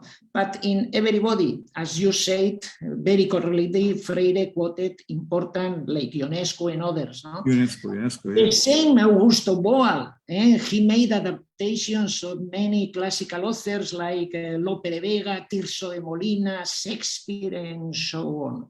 So I think it's a mistake to oppose classical culture to popular culture as if they were totally different. The revolutionary approaches, like the libertarian one, for instance, in Spain, do not oppose that. And they say that the workers have the right to have also Shakespeare, also opera, but also to develop their own popular culture. There is not opposition among them. And drawing from Raymond Williams and Gramsci and many others, they look at the roots of certain forms and try to break that dichotomy, and also the issue of making a work of art speak to a different whole way of life. That's Raymond Williams' approach. And we know how great the influence of Raymond Williams, Antonio Gramsci, and others, of course, and Stuart Hall with regard to Afro-British, Afro-American, Afro-Caribbean contributions to art has been. I mean, the whole cultural studies movement in Britain, the second wave, I would say, the Birmingham School, which no longer exists, and unfortunately, even Goldsmiths is in big trouble right now, which is now the repository of the British approach to cultural studies. We're in disarray, just like, but they did a lot in terms of bringing these elements together. And look at how influential this school of cultural studies has been with regard to critical pedagogy. In fact, next Friday, we are celebrating like this Raymond Williams. And there's a presentation by Handel Kashope Wright from University of British Columbia, which could easily have fitted this one. But I needed Handel for the other conference, because we're a bit short there. And Henry brings the cultural studies tradition, articulating Freire with Raymond Williams, and the cultural and critical pedagogy with cultural studies, which is Giroux's territory as well. You know, I mean, the place for that in England would have been in Goldsmiths, I would say, but they are now in big financial trouble. Hope they solve that. So I must say, good. I know, because I know Alex's work has focused a lot on art and this aspect.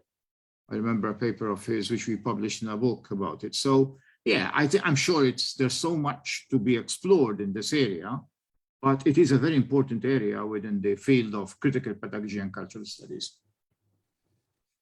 Okay, I suggest we go over now to the next group of panels, and Joe, you can take over. Where is Joe? Yeah, I'm here. It doesn't mean I'm going to do the technical stuff, because I'm not as well versed as you are on that. Well, I'm definitely not well versed as you are in anything. Yeah, in anything. Mutual Admiration Society, we used to call it. Right. So we have Paolo Vittoria from Napoli, Maria Herminia Lafin from Porto, but she's in Brazil. And she's not around. I don't. No, yes, there is, but the person who's working with her is here. I've seen him, and that is also Anderson Abro. Should have been in bold letters too. Anderson is going to do the translation in English. And then we have Maria Nicola Kaki. I haven't seen her, from a good friend of mine from the University of the Peloponnese. And then we have, I'm seeing Rebecca Tarlau just in front of me. Right. So over to you, Joe. Well, we can cut the chase and cut to the chase here. We're going very Hollywood here. Right. And start off with Paolo Vittoria. Paolo Vittoria, dove sei, Paolo? Paolo. L'Università di Napoli. Yeah, but he's in and out of Brazil, spent many years in Brazil, Paolo. Paolo,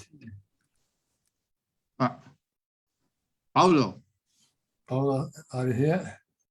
Paolo spent many years in Brazil and went back to Naples, Federico II. He's married to a Brazilian woman. The children are Brazilian. Okay. I'm seeing Didacus. Is that correct? Didacus. That's correct. I'm here. Prof. You missed Anne Hickling Hudson. I know. I was on another call. I'm part of the Global Partnership for Education, board member for Latin If there's America. one person I did not expect to go a wall, it would have been Paulo Vittoria. We're co-authors of stuff together in Italian and English, and he of all people lets me down. So I think, let's wait for him to come back, okay? And we can move over to okay. Come on, Joe, you can ask. Yes, and Maria, I can ask Maria, but there are two. But there is. I saw. Anderson Abro, they're doing a joint presentation. Anderson. Maria, I'm seeing Maria. I've seen her before as well. Maria, unmute. Unmute. No, unmute. Maria's from Brazil. Okay, she can. Maria, I've done a lot of these for you. You have to do me one. Come on. Maria Minia Lafin. We can't hear you. Maria, you are muted. No, she's not. There's something wrong in her. Where's Anderson? I saw Anderson. Paulo, what's happened to Paulo? Jeez. He was here. Paulo Vittoria. Well, Paulo Vittoria, this is like food and drink for him. He does this all the time.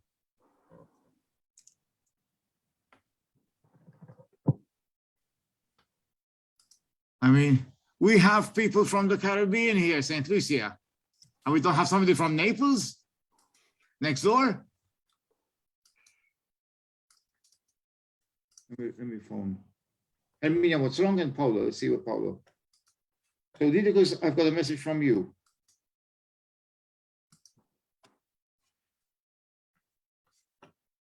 Sorry, can you repeat? Who's saying that? Who's speaking? Didacus. Did you ask? Did you No, say no, no, no. something? I said we have somebody from the Caribbean, Oh, okay. from Malta as the center, the anchor, and we don't have Naples, which is so close. And Okay. good friend Paulo Vittori, something really serious must have happened. Maria, the best thing to do Paulo, is to Paulo, switch off your connection. we could go therefore to Maria Herminia. But her microphone is not working. No. So she has to go out of the Where is meeting Anderson? Where is Anderson? and in again.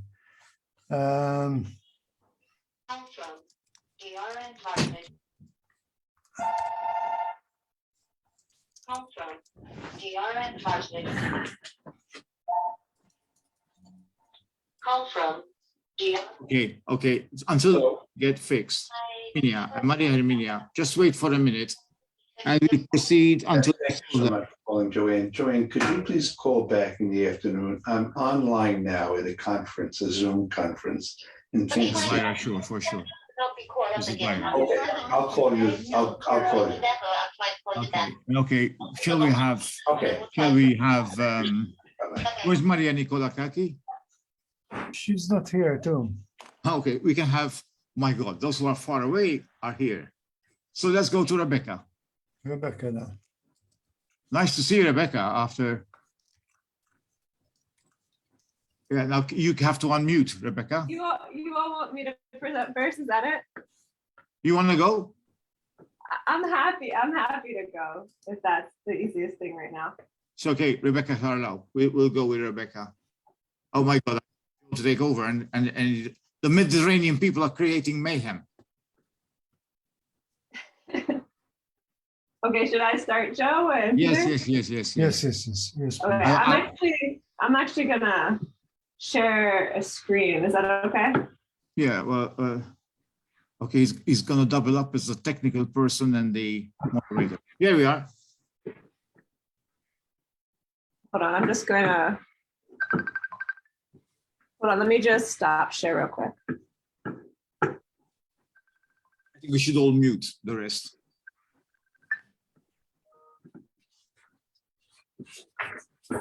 Okay, can you all see that screen okay?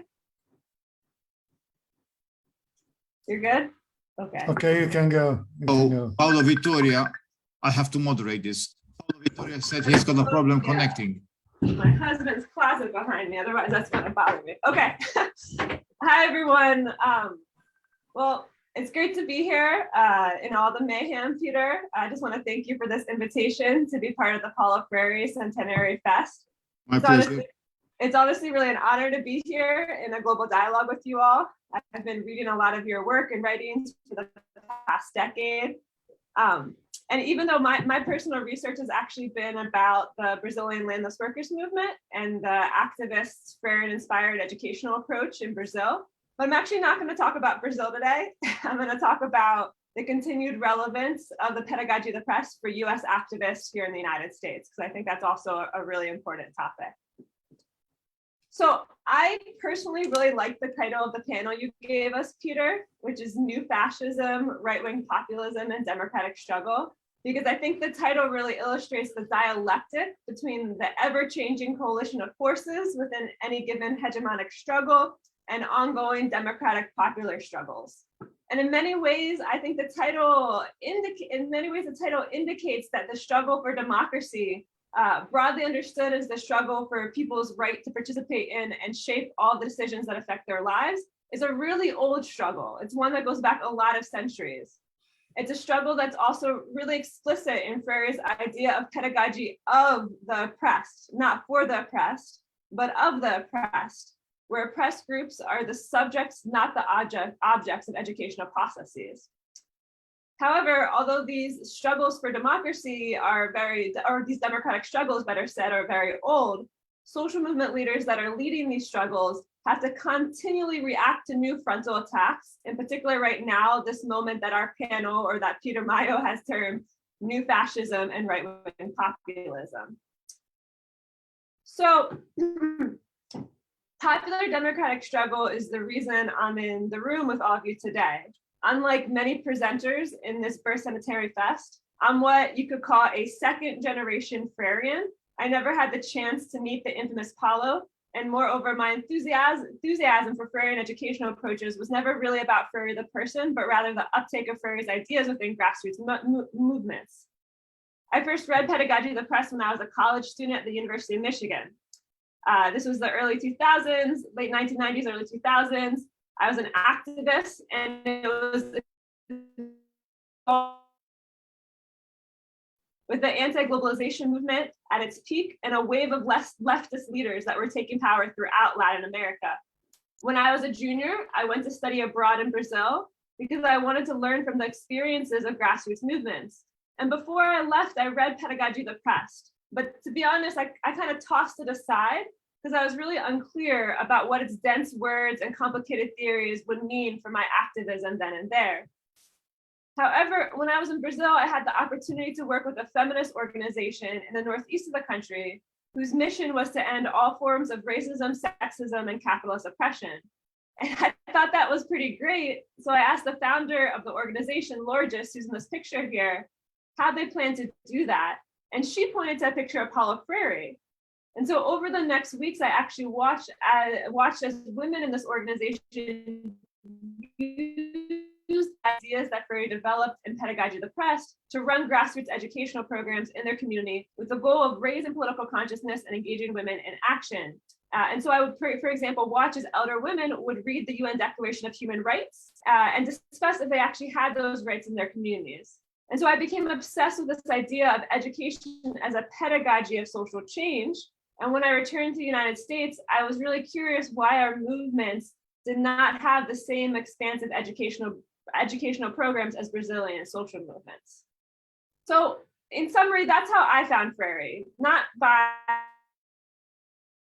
reading Freire's books or by meeting Freire himself, but rather seeing how Freirean pedagogies were being used within concrete social movement practice. And I took many lessons from that experience, 4 of which I'm going to talk about today. And although these lessons might be familiar to many of you, my goal is to illustrate how they inform political struggle and activism, specifically in the US context. So the first lesson is optimism, or what Freire called the unfinishedness of human beings, which was the basic belief that drives all of Paulo Freire's actions, thoughts, and undying optimism. Freire believed that the world is always changing and that the future is undetermined, which means that our futures are also not yet determined. As you all know, Freire wrote this quote, "In truth, it would be incomprehensible if the awareness that I have of my presence in the world were not simultaneously a sign of the impossibility of my absence from the construction of that presence. Insofar as I'm a conscious presence in the world, I cannot hope to escape my ethical responsibility for my action in the world." Although not all humans are aware of their ability to change the future, the realization of one's ability to act for change, what Freire defines as critical consciousness, is an inherent possibility of our human condition. And throughout his essays and books and interviews, this idea of the unfinishedness of the human condition is referred to again and again, because in my interpretation, it's a necessary starting point from which we can understand the theory of change he's proposing. He says that education is the human act of intervening in the world. And what he means is that education's purpose is to make people more human. And a basic characteristic of being human is realizing one's ability to intervene, recreate, and transform one's own reality. It is hard to exaggerate the importance of this lesson for US activists. Living in the belly of the beast of global imperial racial capitalism, it often feels as though history has already been written, everything is stacked against us, and that the only hope for social change lies in the political struggles of the global South. However, as many of my comrades from Latin America have emphasized again and again, the political struggle here in the United States directly influences what is happening globally. Furthermore, people in the United States are also human, right? And should not be discarded because of their government. Black, Indigenous, people of color, and white working class folks have the power to write their own histories. Their stories are unfinished, and this unfinishedness is the reason why we need to continue to engage in political struggle here in the United States, despite its challenges. So a second lesson I took from Freire as a political activist in the US is that Although many people here agree with Freire's negative characterization of the banking model of education and strive to practice what he described as problem-posing education, they often forget the most important aspect of Freire's philosophy, which is that education is for social action and intervening in the world. And what this means is that all education is an interaction between reflection and action, right? You all know this quote. It's his most famous quote, that when a word is deprived of its dimension of action, reflection automatically suffers as well, and the world is changed into idle chatter, verbalism, into an alienated and alienating blah. On the other hand, if action is emphasized exclusively to the detriment of reflection, the word is converted into activism, action for action's sake. So this lesson that you all know applies to both classroom education and also the actions of labor unions and political organizations. The former classroom teachers must remember the importance of taking action, which they really don't. Freirean educators here in the United States don't engage in social movement struggle. Whereas the latter political activists must remember the importance of serious reflection on any action taken. And this reflection on action is, again, really missing from a lot of US social movements. Rather than create constructive spaces for reflection on our movements with the goal of building stronger movements and moving forward together, factionalism is the answer to most conflicts. We divide in order to stay ideologically pure, and in doing so, we weaken our collective struggle. Furthermore, a lot of energy in the United States goes towards moments of protests or mobilizations, rather than ongoing organizing efforts and building for the long. Between Miles Horton and Paulo Freire in their dialogue book decades ago, and remains an issue today. If our goal is to educate ourselves and grow as a movement, then success is as much about the process as the outcome, which is a lesson that US activists too often forget. A third lesson I've taken from Freire that is really important is something that Freire did not say. So people in the United States frequently misinterpret Freire's belief that curriculum should incorporate students' previous knowledge as a promotion for non-directive education. Non-directive education is a practice where the curriculum is based on the daily whims, interests, and impulses of the students. Non-directive education has no set goals as to where learning is headed. The teacher is simply a facilitator. However, as you all know, this is not what Freire was advocating. In his theory on learning, the teacher is neither the owner of the knowledge nor simply the facilitator in this discussion. I really like in Leon Kiem's book on Latin American social movements, he talks about this reduction of Freire's philosophy as something that he calls basismo or grassrootism. He wrote that through popular education, though popular education respects the values of popular knowledge, only an education practice rooted in basismo would expect popular movements purely from their own experience to come up with the best ideas for taking their struggle forward, right? And so in my mind, the intentional directionality in popular education actually raises a really important contradiction. Although a popular educator attempts to stimulate independent and critical thinking in people, she or he must also have a clear idea about the aims and objectives in the learning process. And so this line between directing the learning process and manipulating students versus letting students lead the process can be really unclear. And so an important task for US activists is sorting out this delicate relationship relationship between directive teaching and learning. So for example, how do we promote an educational program that takes people's negative experiences with unions seriously, right? Because unions aren't always progressive forces, while also promoting the importance of working class organizing. How do we address the real racial tensions felt among different communities, while also teaching about how white supremacy structures our racial understandings? And so these are key questions for activists and organizers in the United States, as our movements are really small, and we need to learn how to build with people who are not always on the same ideological wavelength. And fourth and finally, perhaps the most important lesson that I took from Freire as a young activist is humility is an essential part of this educational and political process. Humility is acknowledging that no one knows the best answers for the future. As Freire writes, those who espouse the cause of liberation are themselves surrounded and influenced by the climate which generates the banking concept and often do not perceive its true significance or its dehumanizing power. Paradoxically then, they utilize this same instrument of alienation in what they consider an effort to liberate. Authentic liberation, the promise of humanization, is not another deposit to be made in men and women. So in other words, left-wing organizers who just talk down at people and claim that they know the future are embodying the baking pots of education.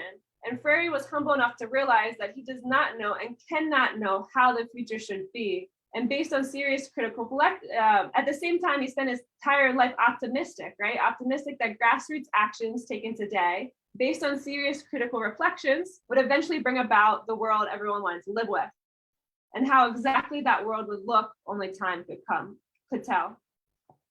So just concluding, I want to emphasize that these are not just lessons that I took from Freire's book, but rather principles that I learned taking part in Freirean educational practices, both in the United States and globally. From the ethnic studies programs in Tucson, Arizona, to the Highlander Center in Tennessee, to immigrant rights centers and labor unions, Freirean education is not only alive and well, it is constant in the United States here, it is constantly being reinvented and improved to consider new intersectional oppressions and the current political moment. Which brings us to this final slide. It is precisely the current political moment that makes Freirean pedagogy more important than ever before. In Brazil, the popularity of ultra-right-wing fascist Jair Bolsonaro was galvanized by an anti-Marxist and anti-Freirean rhetoric, which discarded the previous government and its supporters as ideologues and dogmatic communists that would drive the country into poverty and despair. The Brazilian right-wing movement, Schools Without Political Parties, is also an explicit attempt to prohibit critical thinking in schools. In the US, of the so-called colorblind era, but more importantly, that racism, sexism, and Islamophobia continues to be the central ideological foundation of people's everyday common sense understandings. The 2019 fire at the Highlander Research and Education Center, which was founded by Miles Horton, was actually started by white nationalists and illustrates the threat that this radical institution holds for the promoters of race and exclusion. Currently in the United States, the right wing has also launched a frontal attack on critical race theory, with education bills being passed that outlaw the teaching of our history, including the history of slavery. All these events illustrate Freire's point that education is never neutral. It is accurately perceived by both the right and the left as either upholding or transforming the status quo. And it is for these reasons that Paulo Freire has never been so important for US educators and activists. Although the political situation is sometimes bleak, Trump's election in 2016 also ignited a resistance movement of teachers, of women, of millennial socialists, of immigrant rights activists, and much more. After the murder of George Floyd in May 2020, the largest social movement in US history took place, what was referred to as the long summer of racial reckoning, with more people in the streets than the 1960s civil rights movement. This, in my mind, illustrates our unfinishedness, the fact that people come together and rise up at the most unexpected moments. What were people's reaction to Trump's election and the ongoing hatred that Trumpism represents? People want to be involved. They want to organize. They are appalled. But how do we start? What strategy should we take? Our country has never been so divided. How do we build a collective mass movement for progressive change? This is where both reflection and action are necessary, as well as learning from our elders, from the folks who have been in the struggle for many decades, who can, with humility, help direct our energy. I think if Freire were alive today, he would remind us that we must learn how to read our world, try to understand the structural reasons for our current political and economic conditions, the material and ideological changes that led 74 million people to vote for Trump again in 2020. And then after understanding this, we need to take strategic actions with the knowledge that the democratic struggle is long. As I mentioned at the beginning of my talk, the democratic struggle is centuries long, and we need to keep moving steadily but surely forward, not discarding anyone along the way, and always remembering and reinventing Freire. So thank you. I'm sorry if I went a little bit over.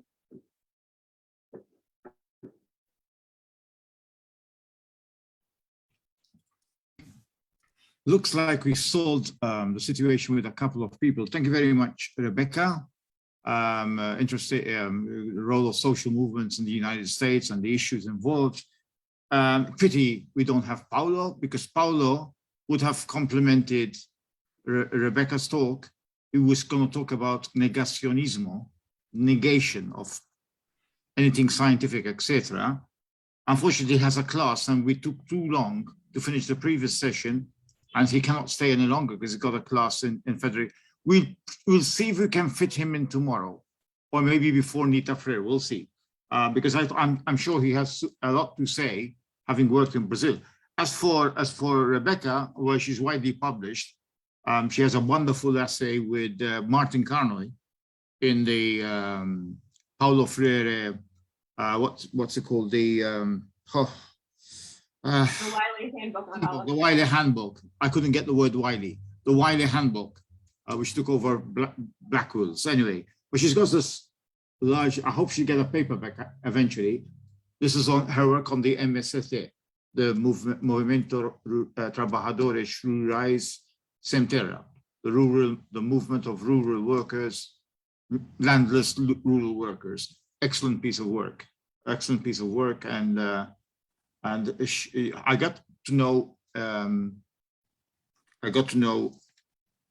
Rebecca because she published a paper in our journal, Postcolonial Directions in Education, and then eventually Martin Carnoy highly recommended to me for something I was working on, Gramsci. So it's a great honor to meet her finally. Hopefully one day we'll meet also in different circumstances.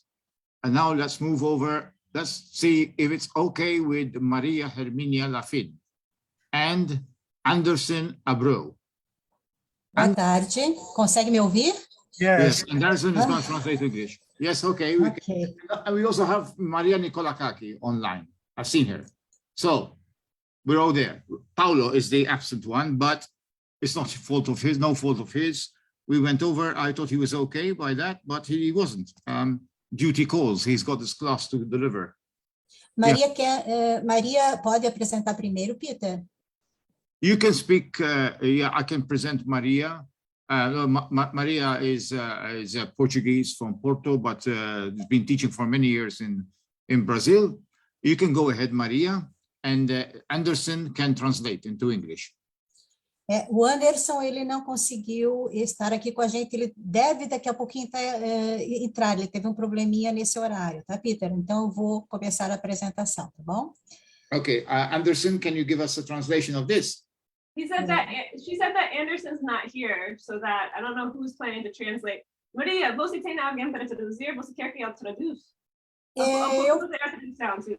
Anderson was here quite a while. All the time I was seeing his picture. Eu não consigo, eu preciso de autorização para apresentação, não está liberada a apresentação para mim, Peter. She's saying that the security isn't letting her share her screen. Maria, So I can't hear who's speaking. Can No, I'm translating for Maria, Peter. Maria. Oh, so it's you. Okay, I'm trying to look at the match the voice to the. She said she can't share her screen. Maria, okay, thank you very much. Okay. Rebeca, eu não consigo, eu não estou liberada, Rebeca, para fazer a apresentação, não me permite enviar a apresentação, eu preciso da autorização para isso. Quem pode fazer essa autorização? Eu estou falando para eles isso. Você pode agora? É possível Agora? Agora Sim. Agora sim. Olha só, Maria, você quer que eu faça a tradução ou tem outra pessoa que vai fazer para você? Okay, so you have the English translation there. Yes. Okay. Mas Maria, você vai falar em inglês? Eu vou apresentar em português e eu tenho a tradução paralela para a leitura. Yeah, you tá got bom? the translation there. Yes. But sorry, Peter, do you want me to translate? I do a lot of translate. Do you want me to Não, translate? eu prefiro, Okay, yes, eu prefiro okay. ler em português, falar em português e fica You a have to apresentação stop em and inglês. then to allow Yes. as I did in your class, Sorry, Maria says allow Rebecca to translate. She prefers just to present in Portuguese and we can read along in English to say that's what her preference is. Everything is translated on the screen? Yeah, tudo está, a tradução está aqui escrita, né, Maria? Daí você pode Sim, Rebeca, eu acredito que de repente eu vou em português e deixo o texto escrito em inglês. Acho que é melhor em função do tempo, né? Eu vou explicar isso para todo mundo. Hi everyone, so Maria's going to present, but everything she's saying is translated into English on the screen, so you can just read what she says as she talks. So no one's going to translate for her. Okay. But I can translate questions afterwards. Ok, Yeah. Rebeca, peço também que se puder justificar que o Anderson estava aqui, mas ele teve um compromisso, ele deve voltar às 13 horas, mas vamos apresentar e depois ele vem então para os debates, tá bom? Okay. She's saying that Anderson was here, but he had to leave, and he should be back in like 35 minutes. So he should be back for question and answer, but he's gone. So Maria's just going to go and present. Okay. Ok. Okay? Os slides estão aparecendo, né, aí para vocês? A gente está perfeito, Maria. Pode ir. Ok. Então, vamos lá. Boa tarde, good afternoon, everybody. Meu nome é... Good evening. Meu nome é Maria Hermínia, eu sou portuguesa do Porto e trabalho, mas estou no Brasil já há muito tempo, já sou brasileira de coração e trabalho na Universidade Federal de Santa Catarina e no dia de hoje quem me ajudou também na tradução foi o fiz junto com o Anderson é professor doutor da Universidade do Estado de Santa Catarina e eu na Universidade Federal de Santa Catarina, são duas instituições universitárias. E a nossa fala hoje é, nesse contexto, pensar um pouco as reflexões de resistências e de esperança. Paulo Freire nesse contexto. Por que ele não está indo para frente? Well, she's teaching at the University Federal of Santa Catarina, and also she has connections with the other one, the State University. So, Sim. Yeah. Então, agradecemos muito o convite, cumprimentamos a todos e a todas, e a nossa fala hoje, né, traz uma ideia de Gramsci, né, tendo como base que meu estado de espírito sintetiza esses dois sentimentos e os supera, né, sou pessimista com a inteligência, mas otimista pela vontade. Acho que hoje, mais do que nunca, isso é fundamental. E no movimento de nossas andarilhagens com Paulo Freire, hoje, então, buscamos suas utopias e esperanças necessárias. Aqui. Okay. Essa nossa apresentação também é baseada num artigo, né, o artigo intitulado Resistências e Esperanças em Freire, reflexões acerca da educação de jovens e adultos, que é o lugar de fala, né, eu sou pesquisadora, pesquiso a educação de jovens e adultos, e fizemos uma reflexão sobre a educação de adults education, no período da pandemia da Covid-19, né? Então, minha fala vai com base nesse artigo.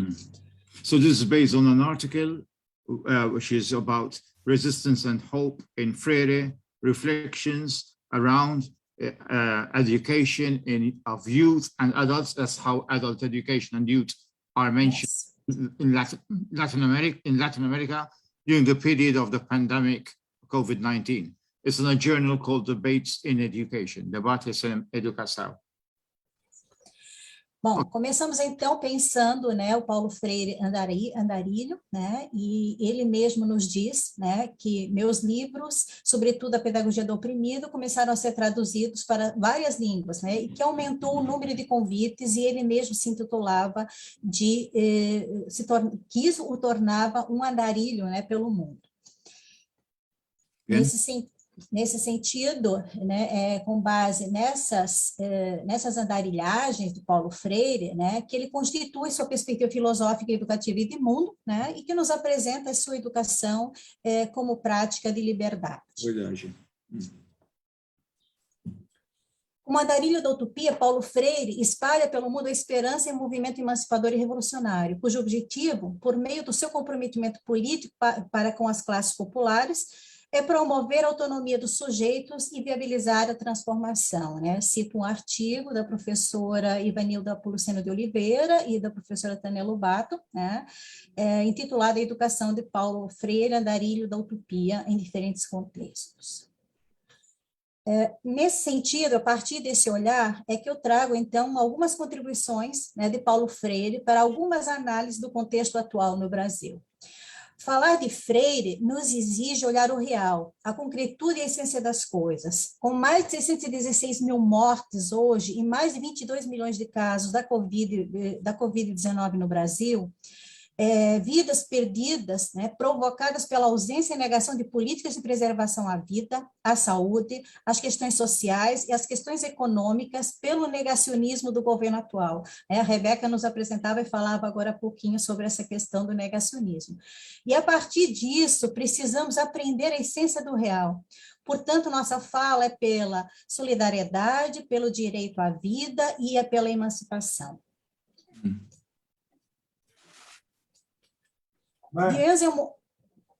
Perdão? Ok. Okay. Vivemos em um momento em que há necessidade de descortinar o retrocesso civilizacional que, com esse tal inimigo invisível, o vírus, ameaça a vida, a qual também é provocada, essa ameaça, pelas próprias condições sociais, provocadas pelo capitalismo e pela atual política governamental ou a sua ausência e suas influências e terminações econômicas. Nomeamos aqui como inimigos invisíveis os efeitos das relações desiguais, da lógica capitalista e destrutiva da atual política governamental. Assim, o não coerente enfrentamento à pandemia acelerou as crises sanitária, econômica e as desigualdades sociais. Tais políticas, ou as suas ausências, geraram outros inimigos invisíveis, que além de interferirem nas relações sociais, corroem e aniquilam a vida humana. Yeah. Eu fiz uma fotografia da Rebeca há pouquinho, né? Dei um print e trouxe, porque é um pouquinho disso que a gente gostaria de falar, né? E que tudo isso que nós temos, temos a democracia ameaçada. Is that democracy killed? Yes. Yeah, or emaciated. Yeah, okay. It says democracy threatened. Yeah. It's the same picture yes. I had before, Bolsonaro and Trump. She said she's very quick. She actually said she took this picture of my presentation while I was presenting to show that like this is the context that she's talking about. So this is actually from my presentation. That's what Paulo was going to talk about as well. Yes. Paulo Vittori, I mean. Okay. Yeah. Sobre essa onda, eu acho que eu pulei à frente. Deixa eu ver só um pouquinho. Aqui, tá ok. Ok. Bom, então, sabia que tinha pulado aqui. Ok, vamos lá. Com a pandemia, houve o agravamento da pobreza, da violência, do desemprego e de outras desigualdades sociais, nas esferas sociais e também nas relações de trabalho. Esse agravamento se amplia perante os discursos e a disseminação do ódio, né? Aí a imagem que Rebeca nos trouxe, o negacionismo da ciência, a propagação de fake news, o preconceito, a intolerância e as intimidações à ordem democrática. Nos embates com esses discursos, Paulo Freire nos permite uma análise, onde ele nos diz: paira hoje uma onda ameaçadora de racionalismo sobre nós, que mostra uma distorção patológica da consciência ingênua, perigosa ao extremo por causa da falta de amor que alimenta, por causa da mística que anima. Talvez Rebeca possa me ajudar, que o próprio atual presidente, ele se intitula como um mito. Acho que esse é um elemento importante, ele é chamado de mito, né? É importante trazer essa ideia do mito e da mística que acaba gerando em volta dele e que o Paulo Freire nos ajuda a analisar. Rebeca, você pode... So Maria is just adding something that she didn't have written in a slide that says this idea of which is called mito, or this idea of the myth, and the myth that Bolsonaro has around him is a really important idea that Freire helps us analyze. So she's going to go ahead and analyze that. Obrigada, Rebeca.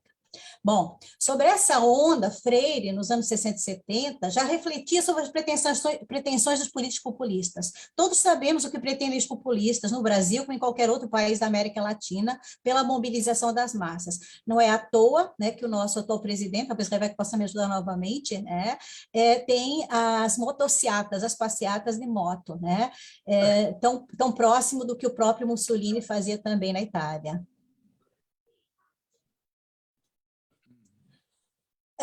Nesse sentido, os políticos populistas não se interessavam pelas massas, senão na possibilidade de essas serem manipuladas no jogo eleitoral, né? Embora seja verdade que é impossível aceitar a visão ingênua como fermento da revolução, sem dúvida, seria conveniente, a partir dessa visão ingênua, buscar a possibilidade de uma educação que antecipe uma verdadeira política popular, né? Então, acho que os colegas que apresentaram antes trouxeram um pouco dessas dimensões de políticas de ações de resistência.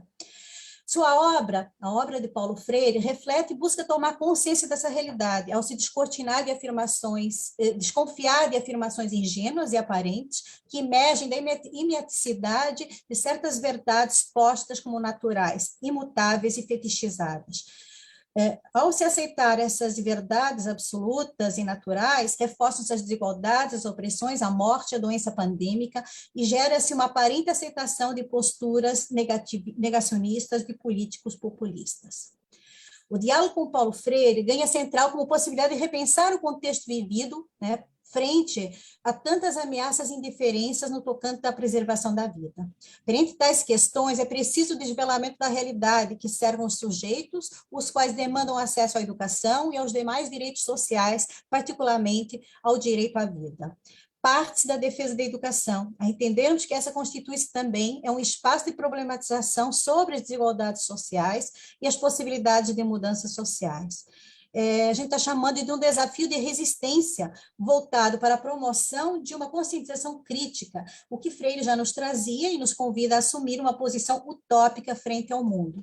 Pois a conscientização, para Freire, é tomar posse da realidade. A conscientização produz a desmitologização, e aqui eu trago o quanto nós precisamos do atual governo fazer essa desmitologização. Evidente, impressionante, mas os opressores jamais poderão provocar a conscientização para a libertação. E o Paulo Freire nos pergunta como desmitologizar se eu oprimo? Ao contrário, porque sou opressor, tenho a tendência a mistificar a realidade que se dá à captação dos oprimidos, para os quais a captação é feita de maneira mística e não crítica. Por isso, o nosso atual presidente, né, se intitula como mito, né? Ele fica no contexto, né, da ingenuidade e da mística, né, para a aceitação das suas não políticas. Portanto, com base em Paulo Freire, o trabalho humanizante não poderá ser outro, senão o trabalho da desmistificação. Por isso mesmo, a conscientização é o olhar mais crítico possível da realidade, que a desvela, para conhecê-la e para conhecer os mitos que enganam e que ajudam a matar a realidade da estrutura dominante. E aqui eu estou chamando só os mitos, não só o atual presidente, mas também daqueles inimigos invisíveis que acabam gerando as desigualdades sociais. Por isso, a conscientização é um projeto irrealizável para as direitas. Paulo Freire já nos ajudava a pensar nessa questão, né? E que, portanto, que a direita não pode praticar uma forma de ação cultural que possa trazer a conscientização, né? Então, e que nós passamos para um processo de conscientização, nós precisamos também da denúncia radical das estruturas desumanizantes, para que a gente possa proclamar uma nova realidade. E Paulo Freire nos diz mais, ao analisar esse contexto do neofascismo: a direita não pode desmascarar-se, não pode também dar ao povo os meios de desmascará-la mais do que ela desejada. Então, acho que o papel da educação acaba aqui assumindo um papel importante. Não pode haver conscientização sem denúncia das estruturas injustas, o que não se pode esperar da direita. Também não pode haver conscientização popular para a dominação. Somente para a dominação, a direita inventa outras formas de ação cultural, e eu acho que nós temos vivendo um contexto que nos mostra isso que o Paulo Freire analisava nos anos 60 e 70, e hoje tão presente e tão pertinente para as nossas análises. Por isso, né, e a gente traz novamente Paulo Freire, né, que ele vem apontando desde a pedagogia do oprimido, né, que só é permitido uma utopia verdadeira entre a denúncia de um presente, né, entre a denúncia de um passado e de um presente. E entre essa denúncia e o anúncio, né, que nós temos que trabalhar com essa tensão, né, e buscar, então, um novo presente. Né? O que Paulo Freire nos traz como um elemento importante, né, é a instauração do sonho, né, e de compreender que a história não se imobiliza, né, mas, pelo contrário, né, ela continua e sempre se refaz. Nesse sentido, eu trago também a questão do diálogo, né, que foi apontado por Isabelle, né, quando ela traz que o diálogo é fundamental, né, e aqui eu trago, Ana nos trouxe a questão do esperançar, né, eu trago uma outra frase do Paulo Freire, onde ele fala da esperançar, né, e que esperançar para ele não é cruzar os braços, né, ele aponta, se combato com a esperança, tenho o direito de confiar, né, e ele articula essas duas questões, o diálogo e a esperança. O verdadeiro diálogo não pode existir se os que dialogam não se comprometem com esse pensamento crítico, né? Então, acho que e ele nos traz nesse diálogo a questão de uma solidariedade inquebrantável. Diante disso, né, é preciso olhar para esse passado próximo e o passado próximo, esse presente atual, né, e olhar para o futuro no sentido de enfrentar a luta e resistir para um outro amanhã. Né? Eu trago novamente a frase do Freire, onde ele nos diz: não posso e não pode existir um ser que não esteja permanentemente preocupada com o vir a ser, portanto, com o amanhã, sem sonhar. É inviável. Sonhar, aí não significa sonhar em possibilidade, né? Mas significa projetar, significa arquitetar, significa conjecturar sobre o amanhã. E quando tu me perguntas, a questão agora é saber qual o sonho em torno desse amanhã. E eu trago para nós, né, nesse contexto atual, qual projeto de sociedade podemos sonhar para esse amanhã, né? Que projeto é esse? Né? Que sociedade nós queremos? Sonhar esse amanhã carregado de anúncios no movimento do pessimismo da inteligência e otimismo da vontade, no sentido de desmistificar, de projetar e de sonhar o novo e de proposições esperançosas. Hoje, mais do que nunca, parafraseamos Paulo Freire. Esperançar juntos, esperançar pela utopia e pelo sonho, esperançar por justiça social, por humanização, por uma vida com saúde e dignidade. Deixo meus agradecimentos a todos e a todas. Né? E muito obrigada. Muito obrigada. Ok. E aqui tem um outro termo, talvez a Rebeca possa me ajudar, que tem sido muito trabalhado aqui como motivo de resistência, né? Que ninguém solta a mão de ninguém. Né? Então, acho importante trazer essa imagem e pensar que para projetar esse sonho, né? Nós temos que trabalhar juntos, né? E tentar defender que ninguém mesmo solta a mão de ninguém. Muito obrigada. Obrigado. Thank you very much. Yes. Peter. Yes. Maria wanted me to translate that last part. Can I translate that last part? She said, she just hope together, hope for utopia. This part. No, the Ningen Solta Malden Ningen. She's just saying that this phrase Ningen Solta Malden Ningen with all the hands together. That means that no one lets go of anyone's hands. We have to do this together. And so she wanted to bring that collective reflection to everyone. Okay. So Okay. Oh yeah. Muito obrigada, Rebeca. Thank you very much. Thank you also to Maria and to Anderson for the beautiful PowerPoint. And of course, this is one way of doing it, where you have one half in the original in Portuguese, the other half in English. I know because I taught a class at her place, at her university, but I did it online that way. One thing I would like to, I don't want to be very picky, but using Gramsci, Maria and Anderson used a lot the famous expression, pessimism of the intellect, optimism of the will, which is very key. That gets falsely attributed to Gramsci. Well, as you probably know, but for the sake of those who don't, that was not Gramsci's phrase. Gramsci adopted it, and it was under the masthead of the Ordine Nuovo newspaper. That was actually originally by a friend of Gramsci and a great French intellectual, Romain Rolland. It's Romain Rolland who came up with that one, just as the whole idea of the long march through the institutions was not Gramsci at all. It came much later than Gramsci. I know Rebecca highlights this in her book. It is actually by Rudi Dutschke in the 70s. Guy who was shot at in his face, survived for 8 years, and then passed away with a fit. He was a leader of the student movement in Germany. when they were terrible, you know, it was terrible in Germany, with famous slogans about Polizei, etc. Anyway, we have now, thank you very much. Thank you, Rebecca, for intervening and helping us. I didn't know you spoke Portuguese that well. Of course, that's how you do comparative education. Of course, our students and Malta should learn this. If you're going to do some comparative education, make sure that you know the language of the country you're studying. Anyway, right. I know that's the Martin Carnoy approach at Stanford, where Carlos Torres was, by the way. I know this from Carlos, actually. Anyway, I've never been to Stanford. I wasn't good enough. No, I'm just joking. Our next speaker, who managed to get in touch and is now is Maria Nikolakaki from Greece. So we have quite a variety of international contexts. Yes. What a pity that it happened to be my co-author who you know had a lesson, so he couldn't wait any longer.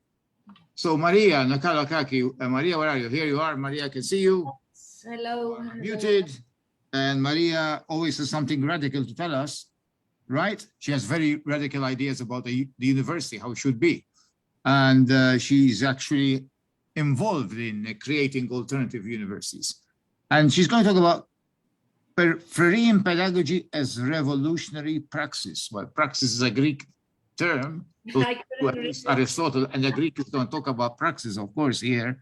In search of educational alternatives against the neoliberal takeover of education. That's the title you gave me, Maria. Yes, thank you so much, Peter. And it's an honor to be here amongst the other colleagues who are working. We are all working on the same field, and it's a very intriguing and challenging thing to do. And I'm also very happy to also give my respect and in the memory of Paolo, who would have been 100 this year. I'm also, I'm just opening a small parenthesis. I'm also editing 2 of his books into Greek, The Pedagogy of Hope and The Pedagogy of Freedom. And so I'm very honored that Nita Freire trusted me with this project. And of course, as I said just a week ago in the other conference for Paulo Freire, the 5th International, that Anna organized excellently, to me, in my eyes, we must see Paulo Freire as not only a great thinker or a great pedagogue, but also one of the greatest philosophers of the 20th century, because if you actually decode all his books together, he projects an image for humanity, because as I say, what else is pedagogy than a lived philosophy of how we want the future to be?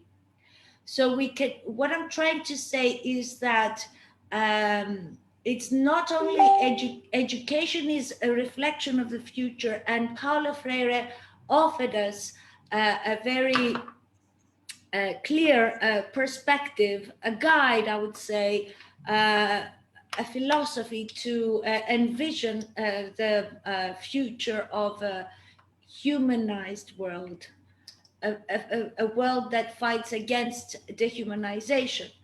Now, I will at this point go on. This was a small introduction, and I want at this point to describe why we need this philosophy more than ever. We can see that neoliberalism and globalization has a disastrous effect in this world, capturing education in invisible change. As Peter McLaren sums it up, globalization has meant worldwide empowerment of the rich and devastation for the ranks of the poor as oligopolistic corporations swallow the globe and industry becomes dominated by new technologies. The transnational private sphere has been empowered by globalization as corporations, financial institutions, and wealthy individuals seize more and more control. The creation of conditions favorable to private investment becomes the cardinal function of the government. Deregulation, privatization of public service, and cutbacks in public spending for social welfare are the natural outcomes of this process. We are now in the midst of epidemics of overproduction, and that's why we are living a crisis, the biggest capitalist crisis, according to many economists, that ever appeared. If the crisis of 2007-8 was compared to the crisis of 1929, what we are going to live right now will be the biggest crisis in capitalist history. Now, yes? No. Okay. I should have been muted. Sorry. Yeah. So we must understand that what we are going through needs togetherness, needs empowerment, needs radical action and praxis, as Peter said before, with the Greek word. So Freire said that if education alone cannot transform society, without it, society cannot change either. It is at this juncture that critical pedagogy becomes an important vehicle for social resistance and transformation. As I said before, if education is the ideological apparatus of the state, according to Althusser, the aim of education is explicit: to construct the desired citizen. Now, under neoliberalism, this person has become passive and accepts the neoliberal agenda. It is up to educators to change that. Critical pedagogy as a social theory necessitates that teachers take a stand and recognize their own ideological basis in reflection to the world. This reflection, along with critical hope, must be the basis of taking the responsibility to change the world.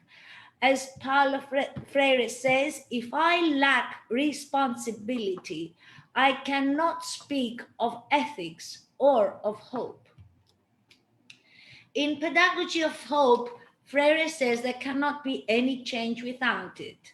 Quote, one of the tasks of the progressive educator through a serious, correct political analysis is to unveil opportunities for hope, no matter what the obstacles may be.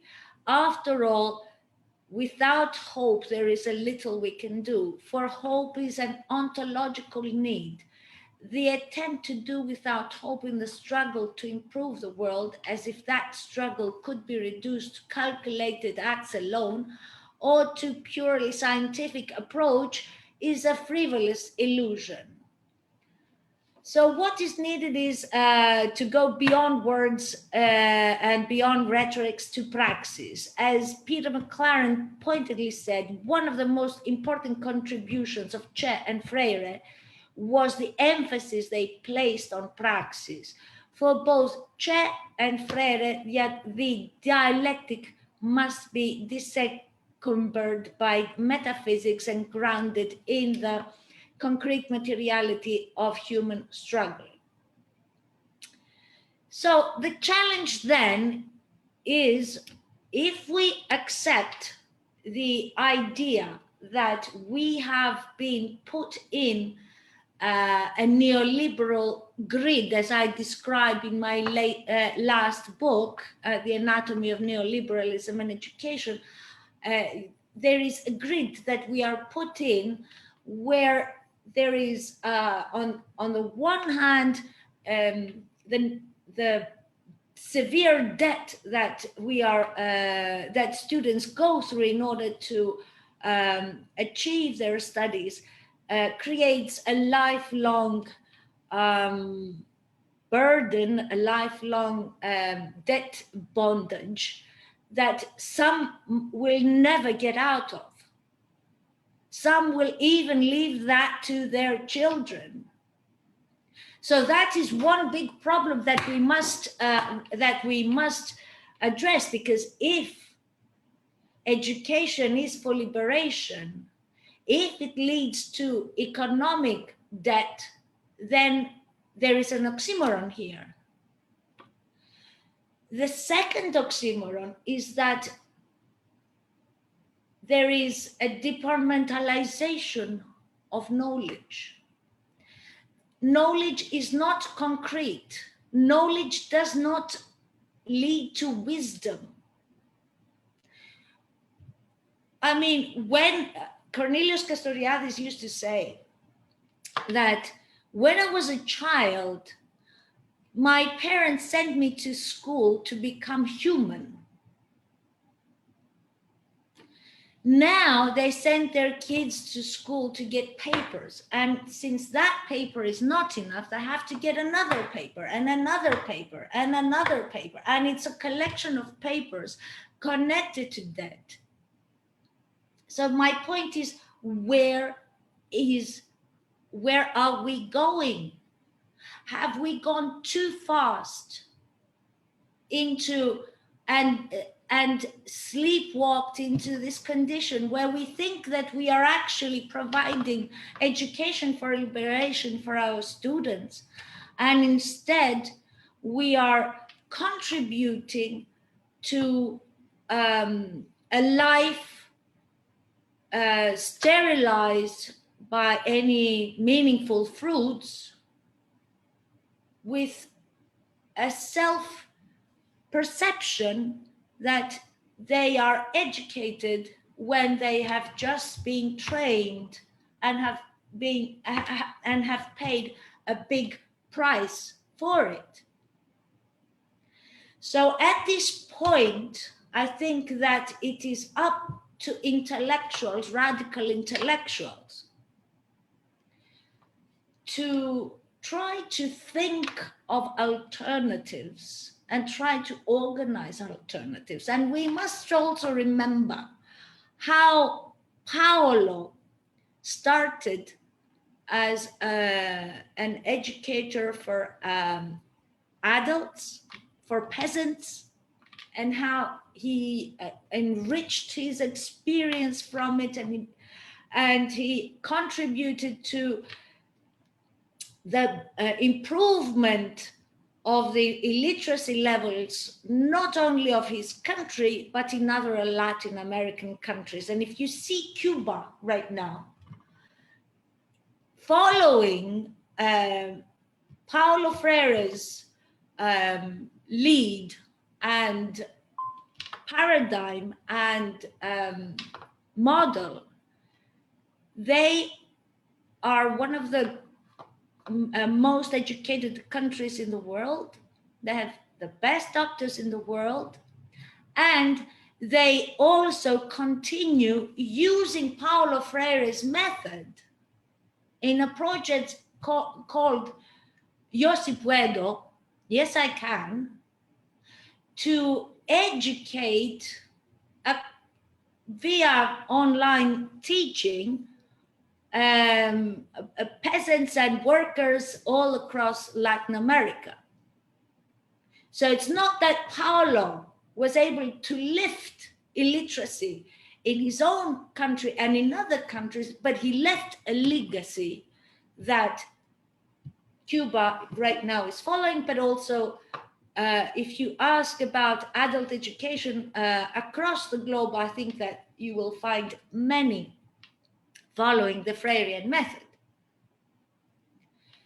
So this is something that actually is very characteristic of Paulo. Not only did he make one of the most concrete theories for education, and as a historian of education and a critical pedagogue, I find his work the most concrete work of a pedagogue. I don't think that he can be compared to any other. So not only did he work theoretically, but he actually led a revolutionary praxis which is followed till today. So my point here is, and because things are going to be very, very difficult as the following crisis, the capitalist crisis is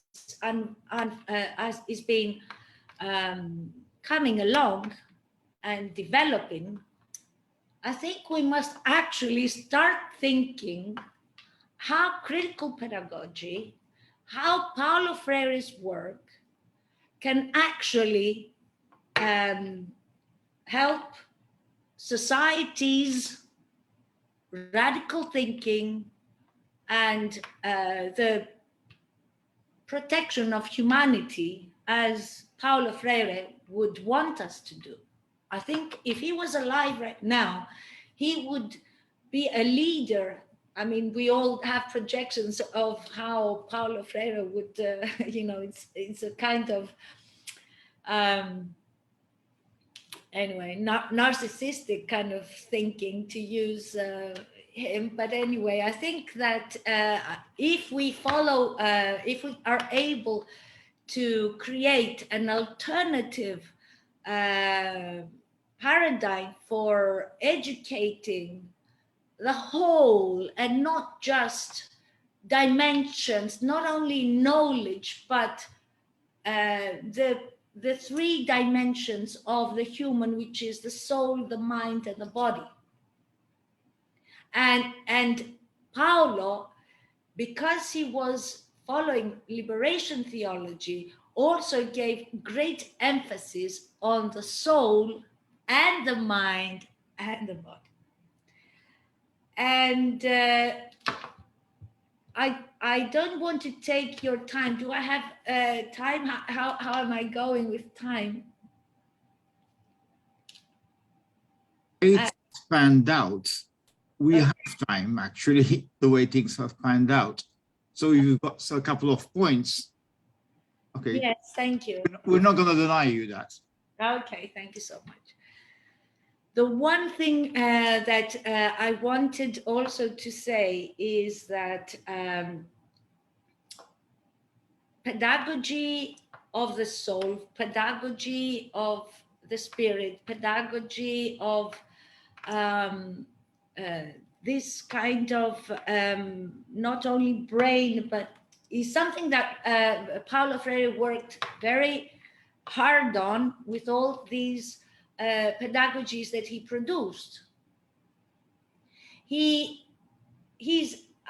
one of the few, I think, philosophers ever to have distinguished the soul from the mind, like in the tradition of ancient Greece. As a Greek, I can understand the Aristotelian dimension of nous that connects to the soul, and then mind that connects to science and technology and all that. So there are two different aspects of this of education, and I think that capitalist education and specifically neoliberal education has deliberately left out that part of the spirit, the soul. I tell my students that teaching is an action of the soul. It's not of knowledge. If the soul is not there, you cannot teach. Plato used to say love, and love, if you see, eros, right? He said that in order to teach, you need eros. So, but eros, love, is the highest feeling of the soul, and fear is the lowest. So if you use the spirit, the fool of the spirit, it's a pedagogy of love. that is one point which we need to see, that we need to change the whole pedagogy from the beginning, based on Paulo Freire, based on these ideas that create harmony in a humanized world. How to fight dehumanization? With the spirit, with the soul. Psyche, we say in Greece. One thing that I want to say is that, and maybe this might be the last point, I don't want to make you tired,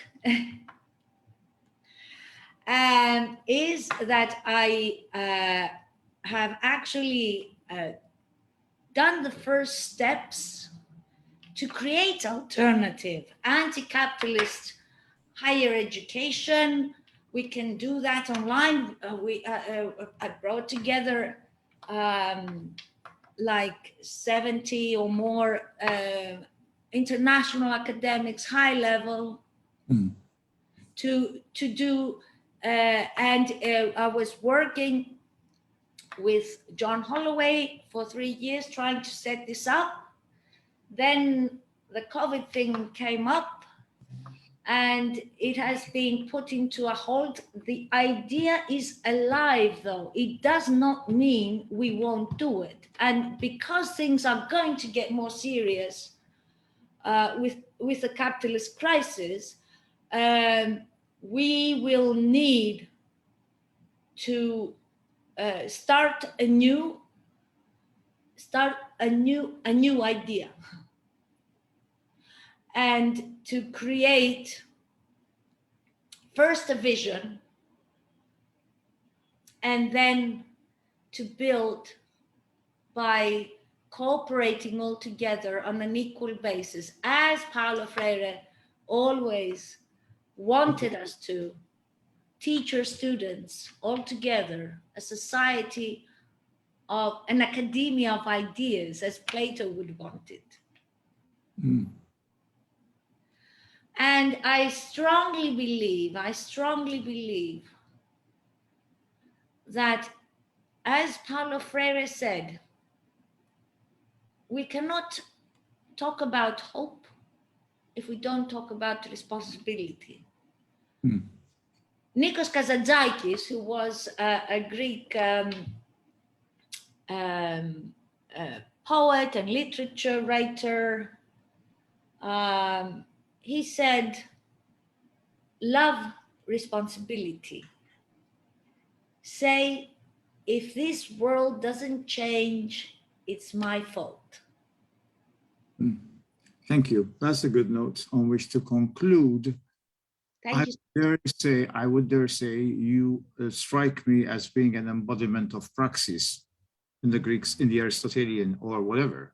Aristotle, as far as we go back as far as Aristotle is concerned. And you remind me of a good friend, but I don't know what's happened to him now.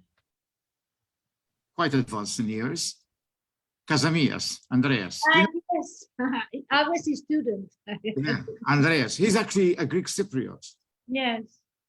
Very much influential in the development of the University of Cyprus. Yes. And it was interesting. He always used to tease me about it in comparative education conference.